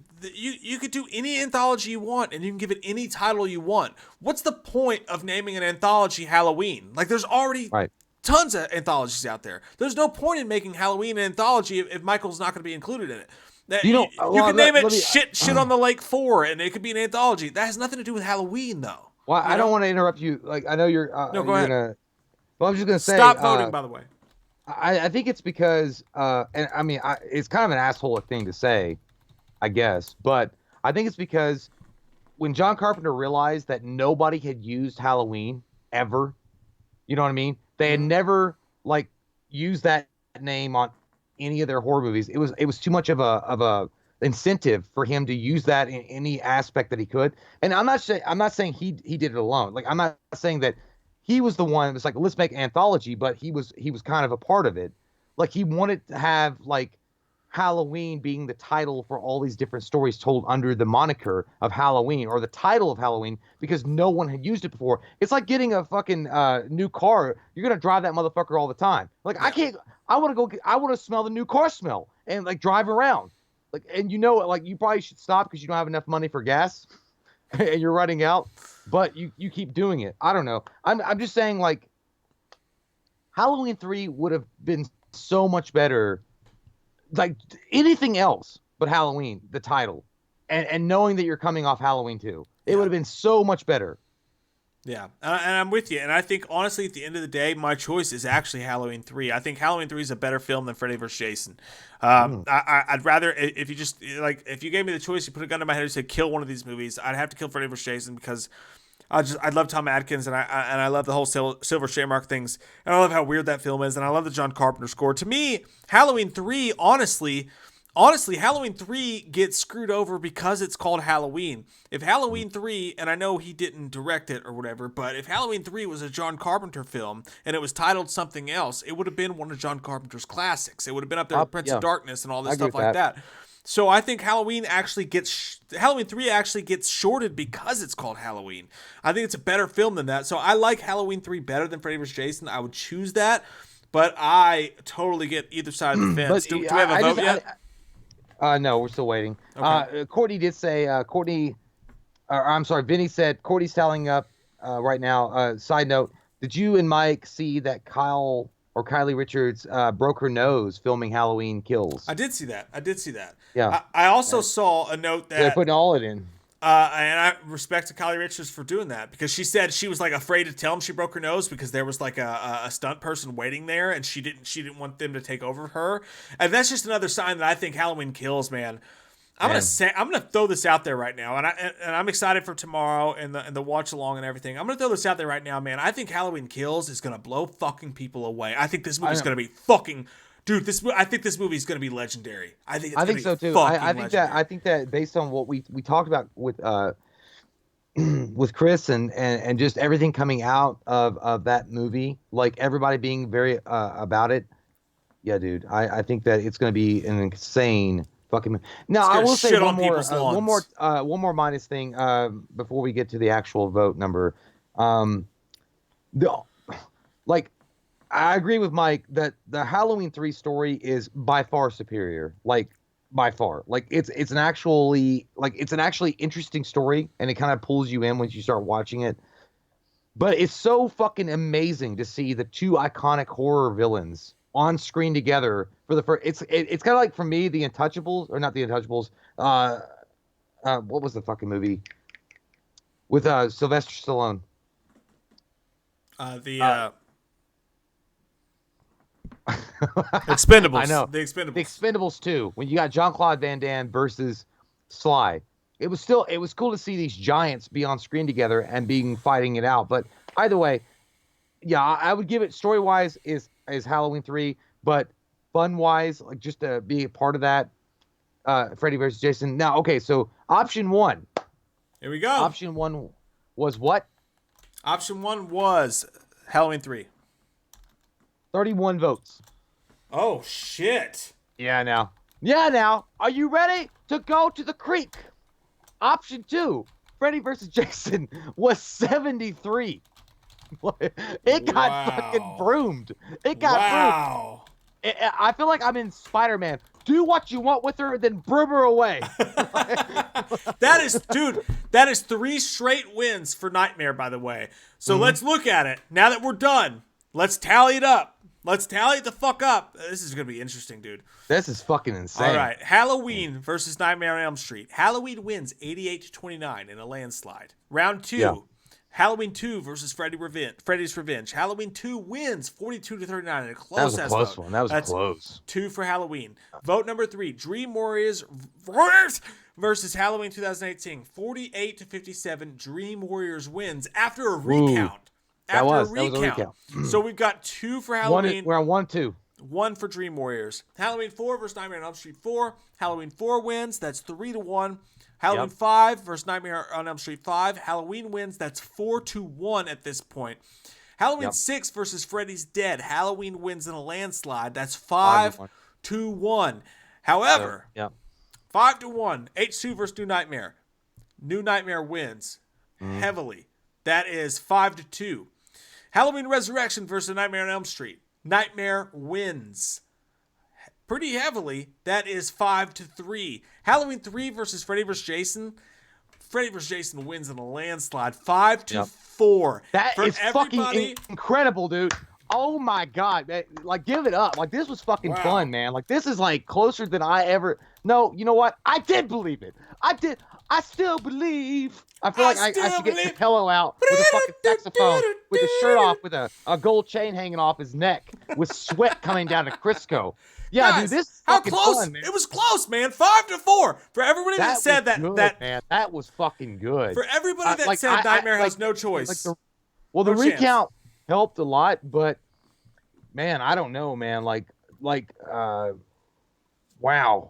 Wow, dude. Like that's so cool that you guys. I think we did you a good guys job. Showed up to vote like this, and it's your guys' choice. Like, this is what you guys want. Yeah, it's fucking awesome, man. But it's really fun. It's really surprising. I wish this should be like the ticker tape on the bottom of CNN, like right now, like in a slight victory, Halloween edges out Nightmare on Elm Street 5-4. Such a good vote. You guys did such a great job. You guys were amazing. It's so close, 5-4 Halloween. So many people were giving me shit. They're like, I mean, clearly you guys are a Halloween channel. Halloween's gonna win. We weren't in it though. I disagreed hardcore because like horror fans are horror fans, man. Just because they like to talk about Halloween because Freddy doesn't have anything going on right now, doesn't mean that Nightmare doesn't have a chance. And it was such a good thing. Alistair Ray says, how would you do a Michael versus Freddy versus Jason versus Freddy movie? My answer to that would be you'd have to insert Ash. I think you have to have Ash as the good guy, and then you have to have him going against everyone.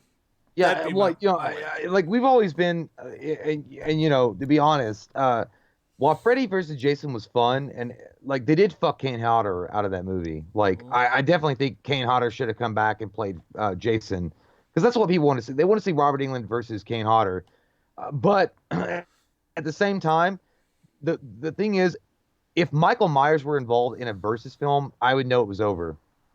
Like for Michael, and I think that's why those movies even happen, because you're really working off of nothing. With Nightmare on Elm Street. Nightmare on Elm Street had been dead in the toilet water for a while.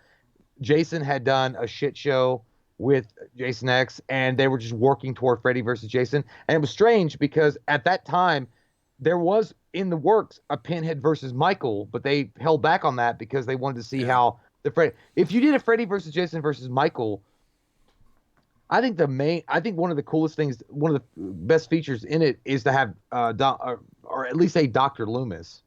Yeah. you know, and it'd be cool, like to focus in on his office, and he would have files on Freddy Krueger and Jason Voorhees, and like he had studied these other serial killers, and you kind of paint it where they've all lived in the same universe, but they've Yeah. never really intersected before, and then maybe something brings them back. I don't know, something like that though. I would like to have one pivotal character. Yeah. Like you imagine you got Jamie Lee Curtis involved in that. For me, it'd be Ash, dude. I don't think anybody could, because you need a good guy. I think that was the problem with Freddy vs. Jason. They want to make these scenes, and they basically decided to make Jason the good guy, which I'm not sure Yeah, is that's even I would fair. love to have Bruce Campbell, but if you have Bruce Campbell as the hero, but if you have Jamie Lee Curtis and Heather Langenkamp as Nancy coming back, and they all I think team up together. It's too. Well, at that point though, it's all three of them fighting each other, so Yeah. it's like a Royal Rumble. I get you. Unless you had some like random teens, and then like you had one that you really cared about that they wrote really well to survive all three of them. That could be cool. But great question. Drew Clayton says, "I just want to thank you guys again for all the laughs before, during, and after this quarantine. I'm happy to finally become a Patreon. Thanks, man. Love you it. fucking Patrons, like again, and I've said this 100 times, but like we'll always do YouTube content for free, and nobody has to become a Patreon. And especially if you can't do it, I don't want you to do it. I don't want you to put yourself in a hardship to do it. That being said, the people who do and are able to do the Patrons, you guys are the reasons that we're able to do as much content as we do, and you guys are the fucking backbone of what we do here. So Let me piggyback really quick on what Mike was saying. We were doing content a long time ago before we ever were doing years. Like years before we ever took money or did anything with money. Like we just have fun doing it. Yeah. We like talking movies. We like talking horror. Like these are the same kind of conversations that Mike and I would have in a bedroom together. Yeah. Like at a Hotel 7. Not sexually, but just like because our wives hated us at the time and we were like spending the night together. But we would. So we're very happy to bring that content to you guys and experience that with you guys. And this has been very interactive. It's been very fun. Yeah. And we love the fact that we get to take a step back and let you guys get all the heat. That feels good on my soul, and I can go to sleep quietly. And well said, man. And that being said, as far as the Patreon stuff goes, I can't. There's 3 or 4 times a day where I just like, I don't know if I wake up in a cold sweat or I'm just doing something and I freak out and I go, oh my god, people are actually taking their own money and like and joining. That's insane. That's crazy. And they're spending it to join our Patreon to get extra content because they like it so much. And I feel such fucking gratitude towards you guys for doing that. That I'm always so scared that we're not doing enough, and I always try to do as much as we possibly can. And we're always in a constant spin of just trying to do more and more for you guys. So again, I want to say, if you can't do it, don't do it. I don't want to put anybody in a hardship. I don't want to put anybody in a situation where they can't. Same thing with the super chats. We're so thankful that anybody even listens or cares, because like you said, Jay, we went 5-6 years before we ever got anything substantial. We were getting shit. YouTube at all, and it was just because we were just so happy to have people listen to us. So I never want to let go of that. I never want to forget that we're just happy that you guys listen and watch and care. That being said, I also don't want to short what the Patreon people do, because you guys are the reason that we're able to do this so much more often, and you guys really keep the shit going. So I just want to say thanks to both of you. People that can't afford to do it, thanks for watching and spending your time with us. And the people that can, thank you for doing that. And we'll continue to try to make it worth your fucking while. But we love you guys. And thanks to you for becoming a Patreon. JB Sports Radio, a new Patreon as well, says, I hope Michael makes a boom boom on Lori's cans. That just sounds fucked up. That sounds like a fucking Pornhub like search result. It just sounds fucked up. That sounds, no, I swear to God, if you were at Pornhub and you type that in, sounds you fucked got up. dirty. I want to make a boom boom on your cans. I want Baby, the boom stay boom out. on the can. I want him to take a shit on her fucking titties. I love you. That's good. God bless. Guys, I think it's fair to say at the end of this. By the way, Halloween wins by a fucking margin this big. This big. It's not that big. It's not that big. But we're gonna do more, and Halloween's not always gonna be involved. So I feel like I feel like we should take a break off Halloween next because week. Halloween's always gonna win. I'm with you, dude. And I say, what do you think about this, Jay? I know we're live on air right now. I don't want to put you on a spot, but what do you think about just making it a regular Friday thing? Friday face-offs. Every Friday we do a fucking vote off. As long as we can find a series. Yeah, I think we can. Scream, Alien, whatever the fuck. I think we should start doing these every Friday because it's so fun. Well, I feel like the next one we should do is I think we should definitely do something with Hellraiser versus something. I mean, Hellraiser made 10 or 11 films, but we can narrow it down. We can figure it out, whatever. Yeah. But yeah, I'd be down with it. Every Friday doing a versus. That'd be fun. Let's It's like fucking Celebrity Fight Club on MTV back in the day. That shit was fun. Let's do this. Let's make a 3-round vote off. Everybody who's a member of the Patreon, tomorrow I'm going to put up a vote on which 2 franchises we should do on the Patreon. You guys can vote on it. I'll also put a vote on our We Watched a Movie fan page for everybody on there. And we'll tally up the votes. We'll do it together. What 2 franchises should we do next Friday? But next week, what do we got coming up? Tomorrow, I was going to say on Monday, I mean, tomorrow we've got it's some sexual magic. Yeah, maybe. We don't know what's going to happen tomorrow. But on Monday, I know that me and Mike had talked about doing this before. We were going to do a top 10. I don't know if we'll make it a voting thing or maybe we'll come up with our own list and you guys can maybe decide if we're assholes or not. But the top 10 horror weapons or horror icon, the top 10 horror weapons associated with the icons of horror. Like if you thought about like what's the one weapon if you think about a horror villain or horror serial killer, what's the one weapon that comes to your mind? Is it machete? Is it a butcher knife? Freddy glove? Yeah. Whatever. We can do that. We can do that on Monday.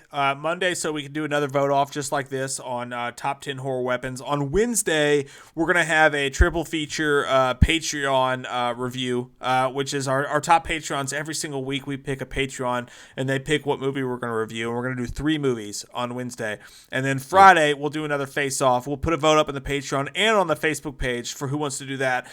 There is a chance that we have a video tomorrow. It depends on what happens with the Halloween at home viewership. If there's any news that comes out from that, if there's a poster, if there's a trailer, if there's fun news, if there's something to talk about, Jay and I will go live immediately following. With each other in the bed. Yeah. It doesn't matter. Immediately following the live commentary stream of Halloween at Home tomorrow, if there's anything to cover, we will go live immediately. So make sure you check here for that afterwards for a recap of whatever happened there. By the way, I want to point out really I didn't I'm mean gay. to the scheduling. I love Dick. Okay. Dick is okay. It's okay as vagina. We can have both together. Mm-hmm. It's called hermaphrodite. Mm-hmm. But what I wanted to say was that Okay. Huh? What? I thought you were saying. No. Huh? Well, now I forgot what I was going to say. Say it. I literally forgot what I was going to say. Tell me of Ohio. It's a large land, and Columbus is in there. And I hear there's a lot of Buckeyes. Never mind. What were you going to say? Now I want to know. I literally forgot. God damn it. I'll catch up with you guys next week. I don't remember what it was. I've had a lot of alcohol. Apple juice, I mean. It's been a long stream. We're nearly 3 hours deep in tonight's stream. And again, just going back to what we said at the beginning of the stream, I just want you guys to know that we're really thankful that all you guys are here, Patreon or not, or on YouTube or whatever. The fact that you guys care what we have to say and the fact that you guys care to hang out with us on any given day of the week, it means the world to us, and we're very thankful. And we don't take a single one of you for granted. We love you. So thank you guys for hanging out with us. Love you guys. We'll see you guys. Bye. Maybe tomorrow if something good happens. Maybe not. Maybe you get Maybe you get fuck all cannoli sandwich. Maybe you get have the cabinet ready to pounce. JB Sports Radio says, all jokes aside, I love you guys and your balls. I love your balls too. And on that note, good night, my friends from San Antonio. Bye-bye.